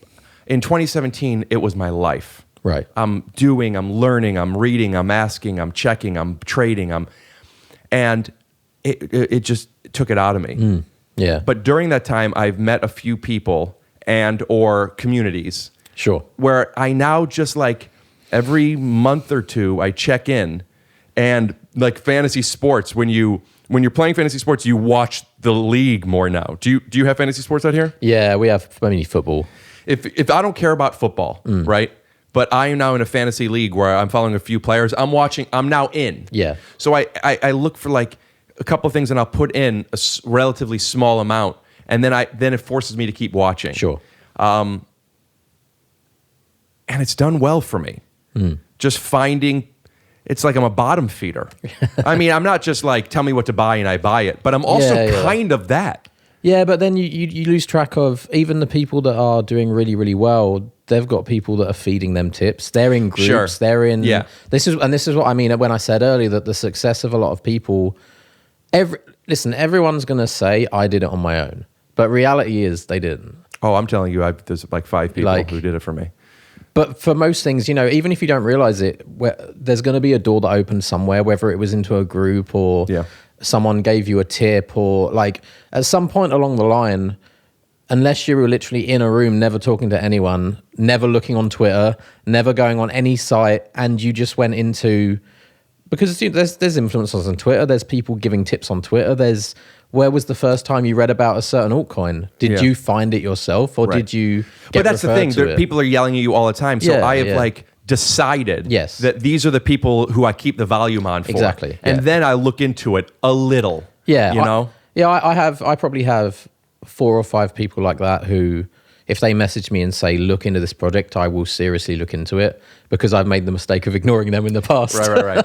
You did it happened with us the other day. I briefly told the story about Solera coin. Yeah. So you sent me an hour, or you told me an hour and a half. I found out the same time. I know. I mean, I know you didn't know, but you said an hour and a half. You can mint these NFTs. Yeah. Do I explain? I feel like I should explain to people who don't know what minting is. Does it matter? Do you have an easy way? It's just you click a button and it creates the NFT. So think of to compare NFTs to shoes. Yeah. Right. Nike makes money selling the shoes. Right. That's what minting is. There's a set price. Here's how much you buy it for, and there's a limited supply. Mm-hmm. And then when you go to OpenSea or when you're buying from other people, that's the secondary market. That's when there's a high demand, you sell these Jordans for 20 times the value because either they're hard to get. They're hard to get. That's the rarity. So I have been looking at NFTs a lot for a couple of weeks now, and obviously you want to get in early when you can mint them. So I've just been excited. I've been like looking at friends that could tell me, when could you mint something? Sure. You told me about this Aurora. I still don't know. Yeah, Aurorians. When I say I did nothing other than send me the link, you told me it was SOL coin. I have a good amount of them. Yeah. I'm in. Yeah. So I went to it, but I have all of them on my exchange. On Binance. And you probably because of the volume of this. Yeah, I think it was something to do with They this. wouldn't let me withdraw my coins into my wallet. I have since. Yeah. So I couldn't get any of them. And explain your experience with this NFT. So, I mean, I was pretty lucky. I've gone into a few of these and the network's just gone down and whatever. But I had a couple of windows open, and when the timer went down, I was just mashing all the windows, like refreshing, and I thought that I had failed and it had charged me because I'd lost some cost. But actually, they had a bug in their code, I guess, where they instead of it selling for 5 Solana, it sold for 1 per. For scale Solana at the time, I think $100, because of this. $100. No, it was in around 120 Was at it the time. 120? Yeah, it was around 120 okay. at the time. And it was supposed to cost 120 per. It was supposed to cost $600 basically. Yeah. But there was a glitch, so they could have made $1.2 million. Excuse me, they could have made $6 million, but they made 1.2. Yeah. And they sold out in seconds. Yeah, they sold out in 3 seconds, I think. You thought it didn't work because you noticed 2 Sol coin were removed from your account, which doesn't make sense. It should have been minimum 5. This is the first time I ever used the Sol network, so I wasn't sure whether Right. it charges you for failed transactions like some networks. Yeah. So I thought I must have just clicked it because I probably clicked mint and refreshed it about 20 times. Would have been great if you got 20 of them. Wouldn't it? So then they come out, and the way these normally work it's randomized. You don't know what you're getting. These NFTs are, relatively speaking, they're ERC 725 coins. 725, right? I don't remember. I think because it's on Sol, I think they've got their own format. Yeah. For Ethereum blockchain, there's ERC 1155s, which have multiples. The point I'm getting at is they're all individual things. There's 10,000 of them. Yeah. But there's 10,000 one of ones. Yeah, and there's a rarity of each. Right, and you don't know which one you're getting. Features of glasses, hats, all these things. It would be the equivalent of buying a pack of cards. Yeah, and you find out what most rare thing is. Yeah, and they're making a game that you can play and earn on, and these NFTs are going to have some function in the game. I want to actually shout out to one that I'm in now, Gauntlets. All right. Let me. Do you know about them? No, I haven't. No. Seen them. Hold on. So basically, what's exciting about it is, and also shout out to Photoshopped_AF. We'll put their Instagram handle up here. He's awesome. He helps me out with the podcast sometimes doing work, but he's big into them. And I saw him post about it, and I asked about it. And he made this. It's funny. I'll put the picture up. Basically, remind me to put it up. But there is him drawing one of the gauntlets onto Steph Curry, basketball player. But Boss Drop is because it's his artist Boss Logic. I don't know if you know who he is. He's no, awesome. I haven't seen it. I'll check him out. I'll check him out. But he's making these gauntlets, and but it's the same thing. It's going to be a game. Right. And my first NFT that I bought outside of when I bought as a collector, as opposed to. We've got Satoshi faces, I got some crypto Decentraland stuff years ago. Yeah. But I bought this and it's a glove, and you could buy gloves, and some have, I got one with a green lightsaber. Sure. But they're in game, so who knows what it's going to be? But possibly in the game now you get that weapon. I don't know, but there's a cool utility onto it. Yeah. So Solera, I'm sorry, go ahead. Yeah. So I managed to get 2 in the end. So we'll see how they go. But talk about the Discord. Once you bought them. Yeah, once I bought them, one soul. The Discord was mad. People were either angry or jubilant, and people were Jewish bulant. And the amounts of money people were trying to offer for them within an hour was 30, 50, 100 times what people had bought them for. Right. And they might be worth that and more. And they might be. That's yeah. what they're gambling on. I think that's, and obviously now people are, like we said, they're trying to shill their own things. If you now, look, like, have you been in the look Discord at today? rarity? Oh yeah, because they released the rarity. And they changed, all of them. them changed their avatars to their their picture. I should do mine. But so also for people who aren't too hip to this, usually a launch is 10,000. Doesn't have to be. That's kind of a common launch. 10,000 one of one. So think of like the set is 10,000 things, and some are more rare than others. And it's just not just rarity. There's multiple properties. Yeah. Right. So for example, for the Bored Apes, there's like the mouth, the hats, the earrings, the smile, the shirt, the background, and a combination of all these things. The more rare, the more perceived value it has. Sure. Yeah. So when you get this thing, did you check your rarities? I did. I've got a few rare features. I think I believe what people are going to be looking for is probably the outfits, because they're going to be playing as these characters in the game. So both of mine are common outfits, which kind of sucks. But yeah, you know, get what you. Who knows if you'll ever play? Who the game? knows? Oh, exactly. Who knows if the game will even be good? Like, I don't even. I wanted to tell you about this. We were talking on the phone, and I said I would wait to tell you here.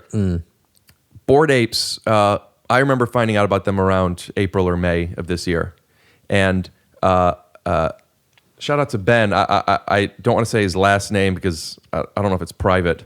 I'm sure it's not. Ben D, I'll say. I don't remember his Instagram name. Bejadoo. Bejadoo. He's helped me with some graphics for the podcast. Okay. And he's originally who told me about the ape. He sells some stuff too. Shout out to Pixelpix. And he told me about him. And at the time, I don't remember, 4, 5, 6 Ethereum. Right. And it was interesting, but like, no. And since then, obviously, they've gone up to where, you know, you can't, in US dollars, you probably can't find them for under 6 figures now. But the development team is very cool, and they've done these airdrops where if you own one of these apes, you get these special things. They did one for you get these dogs that sell for multiple Ethereum. The most recently, they did this one where they minted these mutants, and those sold out in seconds, right? They made $98 million in under a minute. When I say they made, who knows what the costs were, how much time they put in. Exactly. They sold $98 million worth. There's 2 ways to get them. You can mint them for 3 Ethereum a piece, sold in a second, automatically selling for, 4 or 5 for the not rare versions. Yeah. 10, 20 more for the rare ones. But anyone who held one got this vial. Right. This ooze. Like, I'm thinking like what turned the turtles into the turtles. Right, You know? yeah. And there's different versions. I think there's M1 and M2. M1 is more common, M2 is more rare. And you could choose to use this vial on your ape. And if so, it turns it into a mutant version of your ape. So you're basically getting a second NFT. Okay.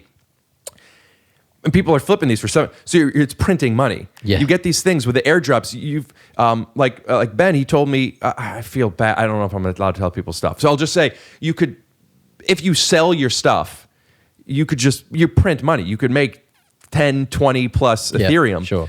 It's so holding on to it feels like as a collector, it's cool and the value could go up. But who knows what other airdrops you're doing? Yeah, exactly. And who knows how long the market's going to stay.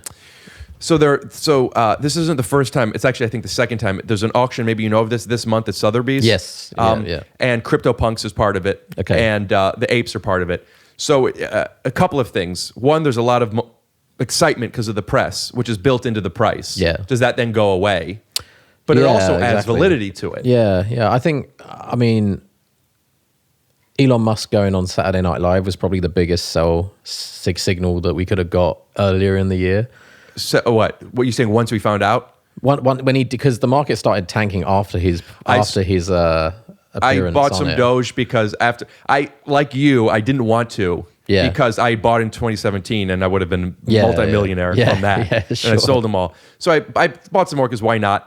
It had already gone down. I bought some. It did well, and I sold it before Elon went on. I thought to myself, it's already built in. This is the thing that's difficult in crypto is in the long term, especially if you've been involved at any point in the last 5-6 years, you know it's going to go up eventually. Like, as long as it becomes more popular, as long as more people get involved in it, which it kind of naturally does at some point anyway. Like I said, it's like a virus. People just keep on. It's kind of got inbuilt hooks to make it. Well, there's just guaranteed ways to make money. For Right, example, yeah. download the DoorDash app and use code TYSO. You're guaranteed 25% off a purchase of $15 with free delivery. And if you don't want that, do it anyway to help support me in the podcast. Does that make sense? Yeah, exactly. Right. Like that.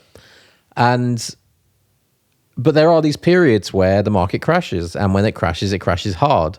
And that the psychology of kind of holding on during that. Yeah. And not every project is guaranteed to return. There are projects I'm holding from 2017 that are still 90% down. Right. From 2017. You just can't sell them. And there's just no point to sell them. So it is about finding what's not only in favor, but that has longevity as well. Because there will be some projects, sure, they'll survive for years. That's why I want to convince you to put some of your money into Ethereum and Bitcoin. Well, that's what I'm saying. So I'm doing it slightly differently right now. I got fed up with constantly watching the market. So I'm kind of yield farming now of more stable pairings. Yeah, would you explain yield farming and pairings? Also, yeah, good. Wanted to check.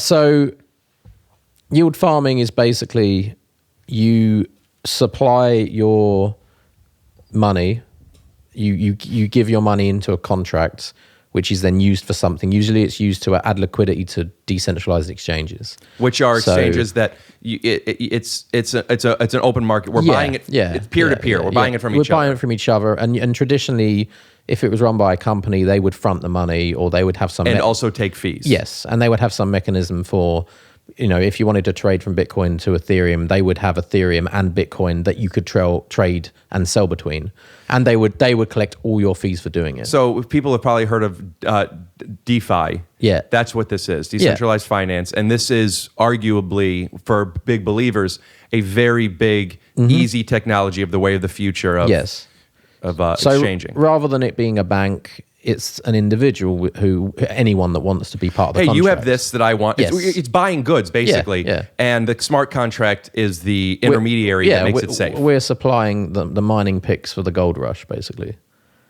Like, we're allowing people to have the equipment to do what they want to do. Oh, the liquidity providers are yes. facilitating the mechanism of people translating into DeFi and doing all because of these tasks. in order for if somebody were to come and be like, hey, I have some Ethereum, I want to turn it into Tether. Yes. Well, that's an easy one. Ethereum, and I want to turn it into nulls. Yes. All right. Well, I have to have the nulls to give it to you. So in order for this to work, hey guys, we need this community to help give us enough so it becomes something so enough people could come in and exchange.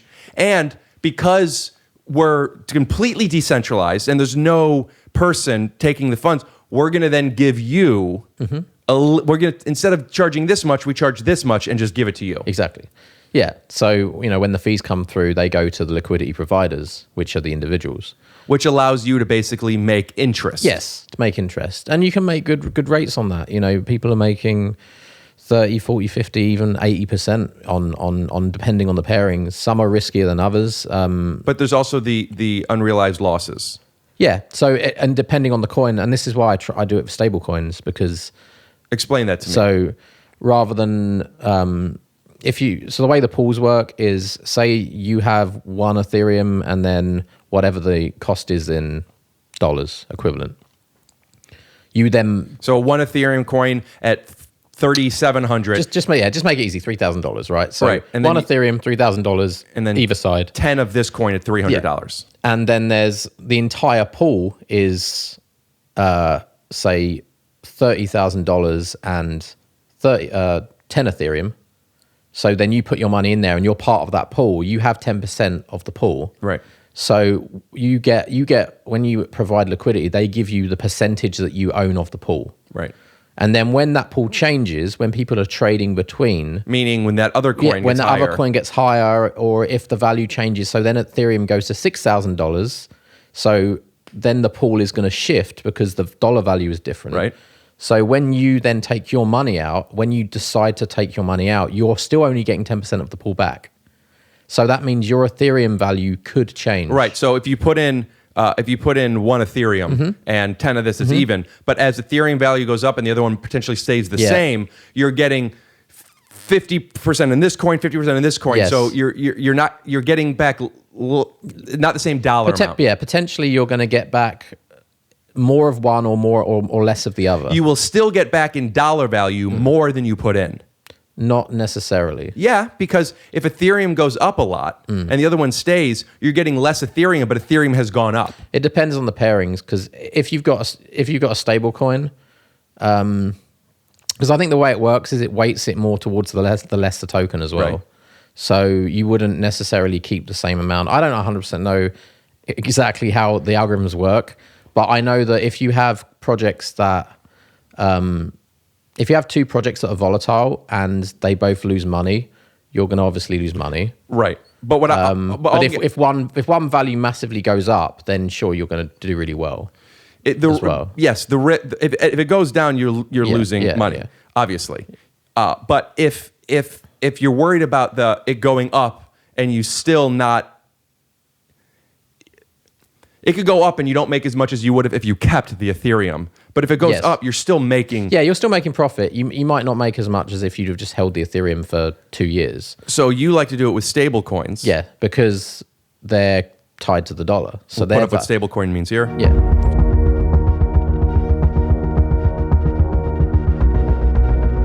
And so their value doesn't really change unless the project just dies or unless they get knocked off peg for some reason. And this is called yield farming. Yeah, and it's called yield farming because you're doing one thing and you're getting something in return. You're having a yield of some kind, and that could be a secondary yield or a tertiary yield. Now, why do that with stable coins, which is in the crypto world, the buying bonds? Yeah. Right? Yeah. There. While then the other strategy of yours is just looking for fucking Grand Slam, penny stocks that make it big. These are so opposites. I know. And in the middle, you're not holding on to any blue chips. No, I know. Well, not right now. I'm not. It's just something that's worked for me personally, and it's, some people love just stacking Ethereum and Bitcoin, but I don't know why. But for me, mentally, that makes me way more. I can sit with an altcoin portfolio that's worth a lot of money and not check it for days.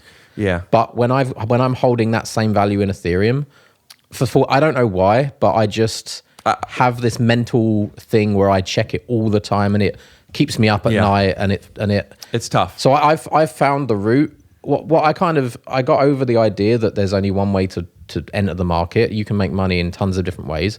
My goal is, I've never been obsessed about having Ethereum or Bitcoin like a status thing. I've just been trying to progress through crypto. My thought is holding on to it the same reason I'm holding on to my Apple stock.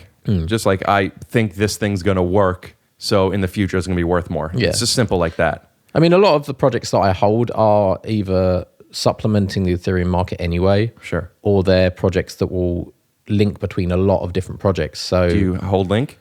That was the one that I missed out on. That is the one that I missed out on. Yeah, so a friend came to me about Link in 2018 when it was, I think, 29 or 30 cents, and they were like, I got some buy Link. this coin. I got some Link. Yeah. Maybe it was the beginning of 20. If it was in January. Yeah.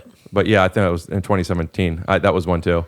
Yeah, so someone came to me that I trust, and they said, look at Link and just put a lot of money into Link, and I didn't listen to them, and I was like, no, why? It's strange because it hits you at different times, because back, I think he came at 2018, and it was at the end of the first year of the depression after. Yeah, we've talked about the trauma, and I believe that that's probably some of your issues with holding on to it because you've experienced the loss of it. I can't pinpoint exactly what it is. Why I feel more comfortable. I knew personally I needed to secure enough that made me feel that if the bottom did fell out the market, I wouldn't feel like I did because you've experienced. Because I've experienced that before. Yeah, it's so important, and I want to get this out there. And I've said it. Actually, I want to show an Instagram post that I put in April of this year about making sure people take profits. I've been giving some Glassman investment tips for a bit, and I want to check in with my fellow excited crypto investors. Do what you want and enjoy the ride. A little advice for you coming from somebody who has been in it for almost 5 years now and has experienced a huge dip in 2018, take profits. I'm not saying that the bull market's over. I'm not saying that it's not going to 2, 5, 100x from now. But if and when it goes down and you didn't take any profits, you're going to feel like you made a huge mistake. So whether it's taking out your principal, and then, a little bit of profit, or just shaving your principal down, set some targets and don't forget to take some money out, because until it's realized, it ain't real, baby. It's something that I experienced in 2018, where I made so much money and then not only lost it, ate into my principal, and it hurt. Yeah. Yeah. And I told myself, well, what can I learn from this? And just make sure you take profit. Mm-hmm. And then when it came around this year and did so well, I remember that voice. I've been telling it to myself for years, and I've been doing it with stocks. But it's just like, it just keeps fucking going. Yeah, of course. And you don't want to. And a little dip happened, and we were talking on the phone a bit at this point. And we were talking about how, like, I want to sell it all. Yeah. But we can't. Sure. But just that trauma. Yeah. And I couldn't tell, am I scared? Yes. Or am I following my intuition and my fundamentals? Mm-hmm. So I made sure that I sold enough to where if it all bottomed out, it'd be like, Yeah. You've got to remember the emotions of, sure, it feels annoying. It feels annoying to sell a coin and then watch it do another 50%, but it feels a lot less than when you were in a position where you're in your head spending the money and you if you really could benefit from that money as well. Yeah. Then if it then tanks and you're left holding nothing, then you just feel like an absolute idiot. The pain of losing the thing is worse than the pleasure of worse than missing out on the missing out pleasure on the of extra 30%, 20%. It's way worse because you had something and it's gone. You might have had a little bit more, but now you've got nothing. I've talked about this on this podcast before, but when it was up, it was my first time in London when we met. Yeah. And I'm here, I'm buying suits, glasses. Yeah. I was staying with my friend. Shout out to Ashley Bayo, put her Instagram handle up here. She's a comedian who let me stay with her. Oh, Ailing B. Yeah. First time coming out here. And after a couple of days, and she was letting me stay at her place, I'm like, I'm just going to go to, I was already going to go to a hotel. I went to a hotel earlier and I got the suite. Like I'm literally spent, and just going around and just getting the foods and stuff. Yeah. I got to say, it was weird. It was weird coming to your show and just seeing like the cast of Mock the Week at the bar. Oh, I don't know who that is. We have a show over here where all the comedians you were doing the show with like go on that show. Oh, and they were all. And they were on just the like show? hanging out at the bar when we arrived. It was kind of weird.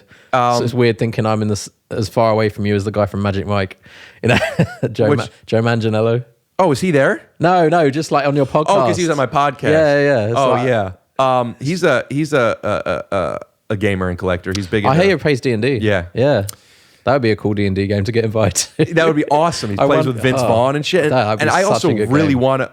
I played it once when I was younger, but I don't know. I'm a Magic player, right, but I've been wanting to learn how to play. I've played D&D. Yeah.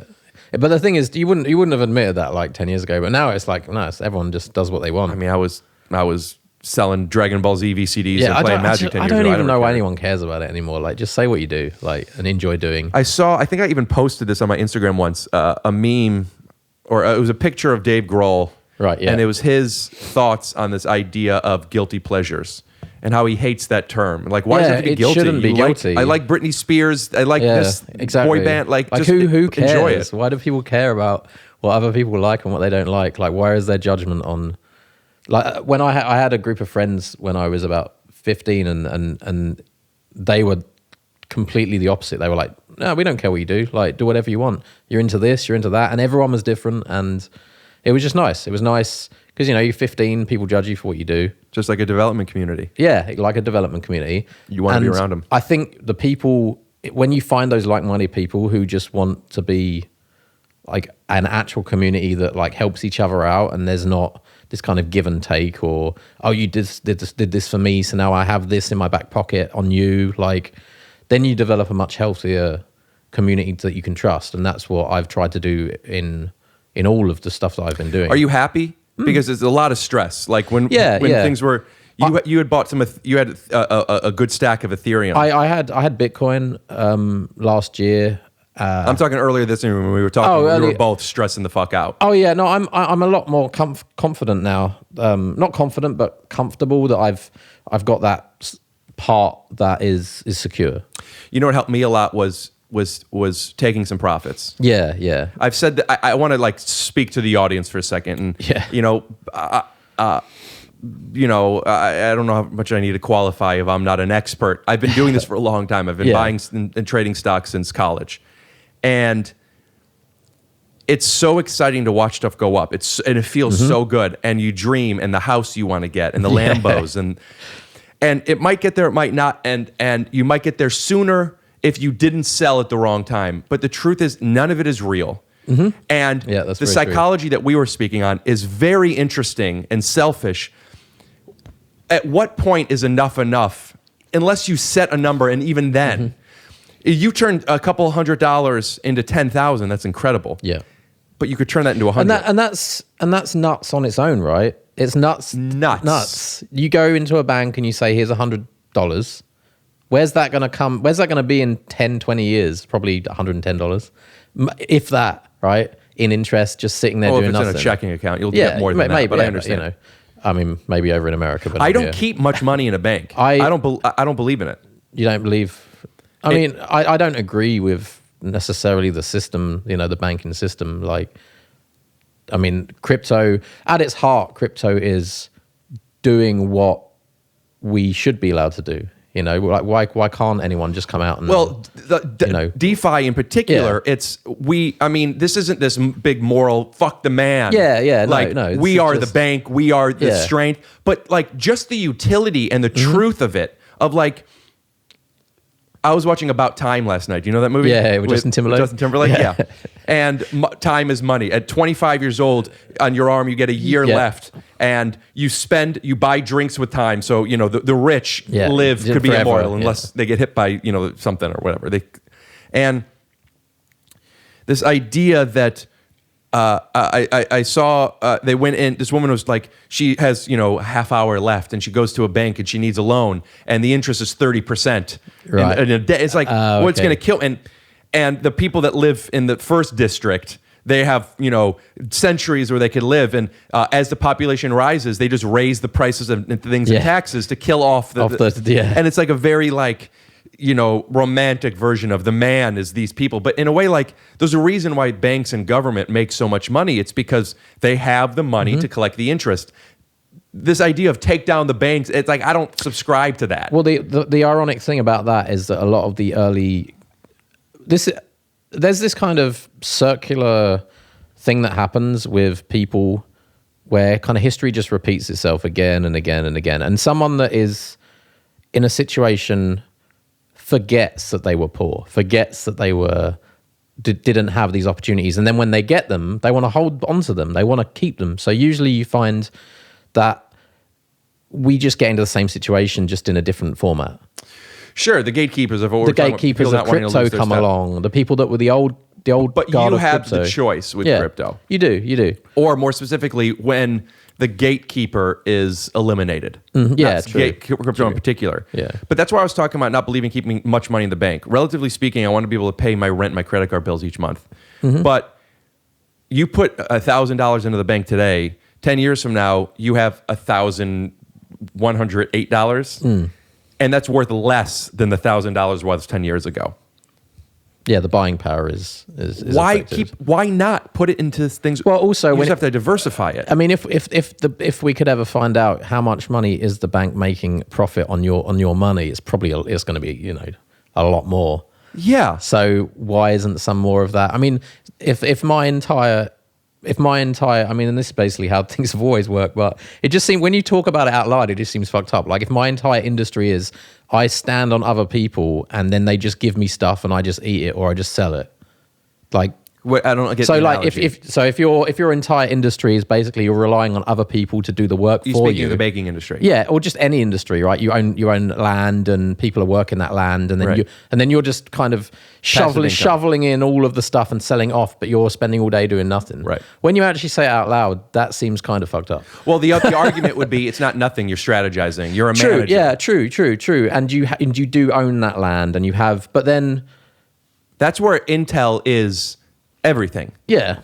It's you have the information, the education, the experience. I mean, I want to learn more about real estate. I was a real estate agent in Ohio for a little bit. I mean, like I want to. Why are we not? Even if you don't have that much money, take out a loan, buy a place, rent it out, have your principal being covered. Maybe you make a little bit of money, but you're getting equity. There's so much opportunity out there with things. Yeah. Crypto's one of them. Yeah. I mean, crypto, I like crypto just because it's what I understand. It's something like, I'm not going to dabble necessarily with stocks or housing or anything like that because I just don't, it doesn't give me the sense of like the lift that crypto does.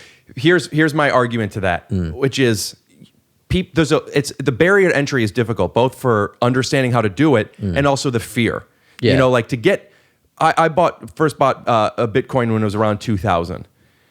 To buy it when it's at near an all-time high or even...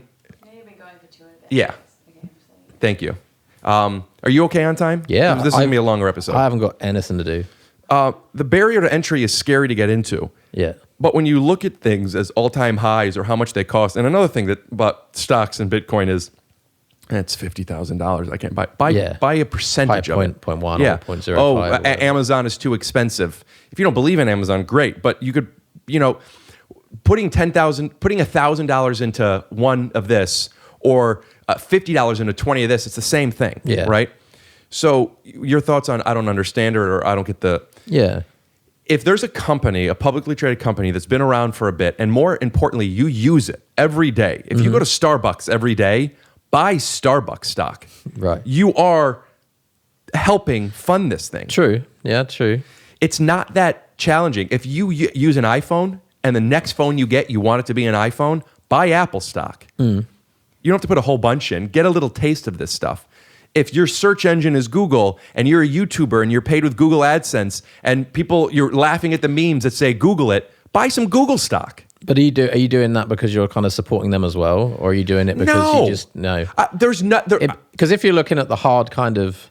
All right, well, the hard business sense of it is like, well, if you understand something like crypto where you can make these crazy profits, why put your money anywhere else? Here's why. Because you could also lose it all tomorrow. You could, yeah. Yeah, you could. And you need to diversify. Yeah. And that means as crypto, it means within crypto, both the coins you're in or the technologies you're in, you might want to start getting some NFTs. Sure. Also stocks. By stocks, you could do Apple and Google, but then you're still in the tech sector. So other places, just diversify. There is a good argument for over here in the UK in that you can get the ISAs that you can obviously get tax-free stocks profits from. With what? You can have ISAs over here. What is that? So it's basically a wrapper for your stocks that allow you to... A wrapper? WRAPPE? No, like an account. It's an account, but it's tax-free. Like an IRA? Yeah. IRA, like an IRA in America. Right. And you have an allowance to put money into that. I think it's about... I can't remember how much it is now, but it's somewhere between 2,000, 3,000 No, it's pounds? between 10 and 20,000, I think. Okay. So yeah, that's and you don't have that in crypto.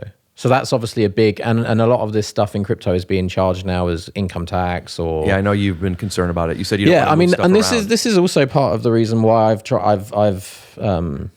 changed my strategy up a little bit is because I have so many trades from last year. I just want at like a base level. The crypto market isn't going anywhere.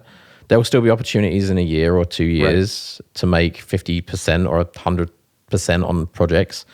So I'm happy to have the coins that I haven't touched for years just sitting there because they're not going to give me any tax problems until I sell them to another coin. So you're basically making your accounting work easier. I'm trying to give myself like basically once I've done my tax this year, I'll be in a much better position to know how much tax I owe, what's left over. Also, you'll have longer-term holdings. Yeah, exactly. And then my longer-term holdings, they can do whatever they're going to do. I mean, I'm happy to hold them for years. I want to talk back about selling stuff and taking profits for a second because it's great advice. And when you sell something, there's a mentality of quitting, right? Where yes, you know, like and you're quitting it because I'm selling it at the high. Yeah. You want it to be the high when you sell it. Yeah, right? but the funny thing is that people will always call you an idiot. Always. Even if you sell, even if you've made 10,000%, if you're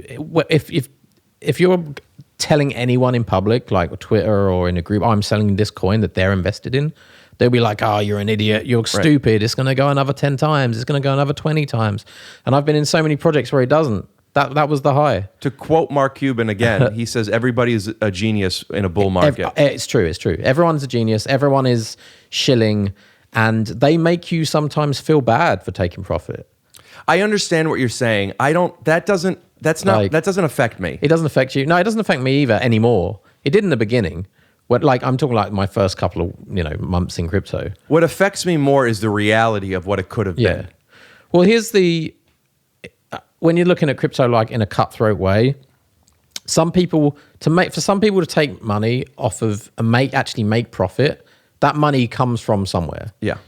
Someone is going to end up with less profit for you to make money. So it is also a kind of house of cards to some level where, I had a project that I was holding on to that I bought into in the ICO, and it did nothing. Initial coin offering. It did nothing for like 2 months. Then they did a coin swap. Great. I bought it at $50. It goes to $300. And I'm looking at it saying, do I sell? Which coin is this? There's one you told me about. Was it the one that you sold? I don't want to say because I'm just going to get like hounded because I just nuked the books on this coin. But there's a coin that you bought and that you sold at a profit and then it fucking went nuts. Is this the coin? No. This is a coin where the graph looked like this. I sold and it went like that. Like I killed. It just happened. Yeah, this year. Yeah. I remember. Yeah. I literally killed the books of that coin. Like I nuked the momentum of that. You think your sale did it? I think my sale did it. Because you sold that much of it? Yeah, I think my sale did it. And so part of you feels bad. Part of you is like, oh shit, I don't want to. Was it that low of a supply, or did you have that much of it? I had a lot of it. I was one of the top 5 holders. Wow. But you feel a bit bad inside. Yeah. You're like, I only sold half my holdings. I could have sold all of them. Right. But there is literally a point in time where I sell and then it just goes like that and it just dies. Fuck. Like there was all this momentum. Yeah. And so part of you is a little bit like, all right, well, I've got this money and I feel part of this group and I don't want to screw these guys over. I've never been that influential into a project. I mean, it was a small project. I'm not saying it was, like millions and millions of dollars. I'm just, whatever the liquidity for that point in time was low enough that I basically killed their books off. But I've seen that happen in other projects in the past that I've been part of and I haven't sold. And then no one's there to give you a tissue at the end when you've got nothing. All those people that are shilling it and telling you you're an idiot, they mysteriously disappear. Yeah, in economics, there's obviously a sociological science part of it. But that's just too complex for me. Yeah. And, the basics are obvious. Buy low, sell high. Sell high.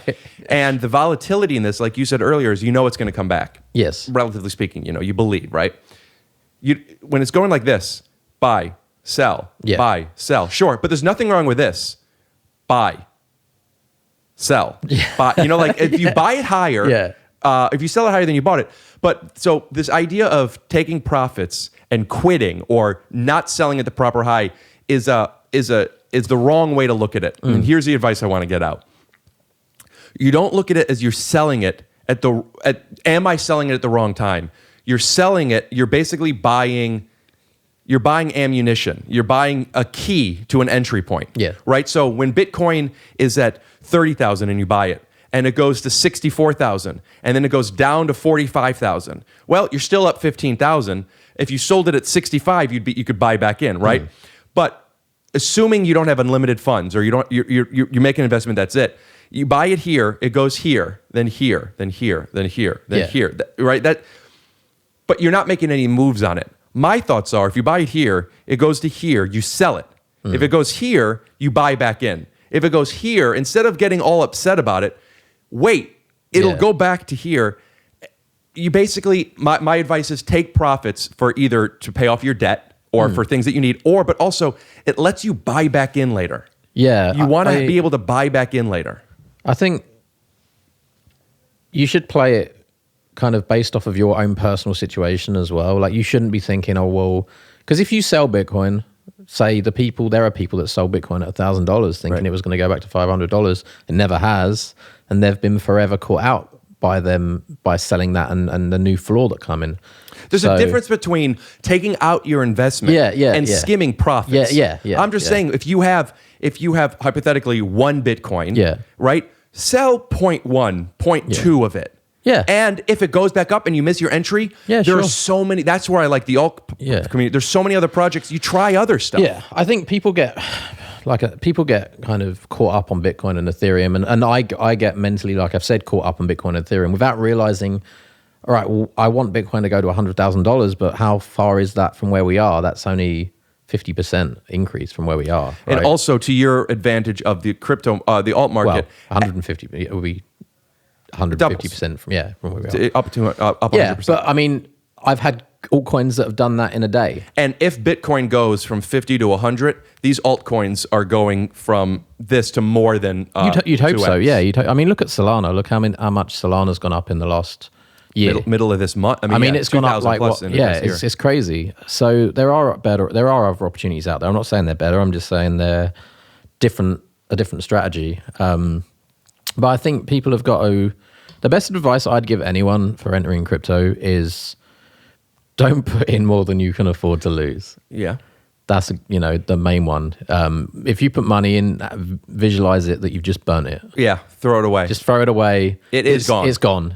And if you're lucky and it goes up, take your principal out at least. So you're playing with the the bank's money. Always take out some money. It's and we've talked about this. You know how you know when crypto is maybe when it's time to take out money is when people who don't know anything about it, when you get text about people asking you, should I buy Doge? When your nan asks you if she should buy Doge, sell everything. sell some. Sell some, yeah. Take some profit. All right, well, I want to wrap it up. This has been awesome. I love this it's talk. been really good fun. Also, there's so many things I wanted to talk to you about that just certain coins and stuff that we didn't really get to, but just for like to give people something. There's 2 coins that I push. One in particular outside of Bitcoin and Ethereum, I guess. And I want to do that. And if you have something, do your research. I'm not a financial advisor, blah, blah, blah. Yeah, I don't tend to like shilling stuff just because people can deal with it when it goes well, but when it goes bad, well, they come for you. Oh, really? Well, don't come for me because let me tell you this first. It's all going to zero. Yeah, it's all going to zero. But what I have, and I... don't come for me. Don't even buy this. But this is where this is where most of my portfolio is in VeChain. Okay, yeah. VeChain's good. Symbol VET. And one of the things I like about VeChain outside of the utility of it is you get dividends. Yeah. VThor. Are you in VET? No, I'm not in VET, but I like it. I think it's good. My trouble is there's so many coins I like, and I'm like, oh, that's really good. That's really good. That's really good. The truth, I like VET because I like VET, but because I've been in it, it's like my team, and that's the truth. When it's like this is the one that I'm holding and I'm watching, and it just excites me. You got to give us something. Saying it goes to zero, fine. Give me a couple of the altcoins that you like. Kira's what's the symbol? Kex, KEX. Sure, I know Kex. That's a multi. That's not a small coin. It's only 12. I think it's only got a 20 million market cap right now. Okay. So it's got a lot of room to grow. But I would just put this out there. There is a lot of uncirculated tokens. Investors, private You sales. have something that has uncirculated coins in. Which one is that? Which one? You got in where you haven't gotten the coins yet? That's Kira. Yeah, that's Kira. Oh, gotcha. Yeah. And it's gone up a lot, but you can't sell. Yeah. It went up to $3 at one point earlier in the year, but I can't do. I mean, I'm just waiting until I get my coins. Trying to tank another market? Yeah, I'm trying to. No, I don't have that much. I know someone that does though, so don't sell. I wanted to talk about NFTs and artworks more and collectibles, but I've talked about this on this podcast a couple of times. But if people are still watching, I want to show you and this one more time, especially you as an artist. Yeah. I being a big card and comic collector. Have I shown you these pieces before? I don't think so. No. I have TYSO trading cards. All right. They're awesome. And the first run is of limited edition, and I have 2 out so far, and the third one is I might put it up now, but I'm not sure. So if so, I'll put it here, but I'm still not sure if I want to reveal it yet because I have some ways I'm going to be launching these. But and we'll put them up. They're inspired by the 91 Marvel cards. Oh, and this great. is me as Wolverine and my Goblin as Hulk. And here's Blake Griffin as Colossus. And there's always a Goblin in it. Here, check these out. Aren't those cool? Oh, these are awesome. Aren't those awesome? These are really cool.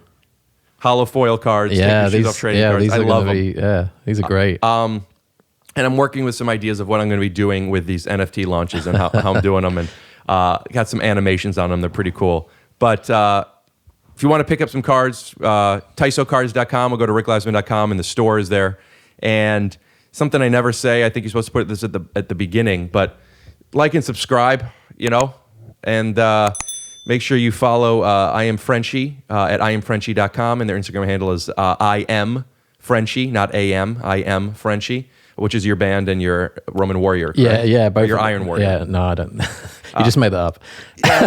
Well, it's all made up. It's all made up. V-Chain's made up. VJ's made Bitcoin's up. made Yeah, up. well, you can put something of mine at the bottom. I don't know. We'll put up your Instagram handle. Yeah, Go yeah, like sure. this, and we'll have it. Great. Yeah. And now take it and kick it aside. Brilliant. There you go. And see. yeah, well, thanks for doing this, man. This was Great. fun. I need some followers. I'm terrible at self-advertising, so Sure. Well, is your Instagram anything that people would want to follow? Do you post? Yeah. I haven't posted for a while, but it's all images of. There's some cool stuff on there, especially when I did the Venice Gallery of Damien Hirst. That was really cool. Just say you got pictures of I've got Damien pictures Hirst of naked. Damien Hirst dancing naked. Dude. Is that going to be inflammatory or something? I don't know. Nobody knows. It's all made up. All right. Yeah. Exactly. All right. Thanks for coming over. Betty, we need you to come and say, I am Betty. Or what was the thing called? Bettylicious? Bettylicious. Bettylicious. Great. Oh, we already have it. All right. Scoot do. Music. No, I forgot to talk. Yeah. Okay. All right. Yeah. Well,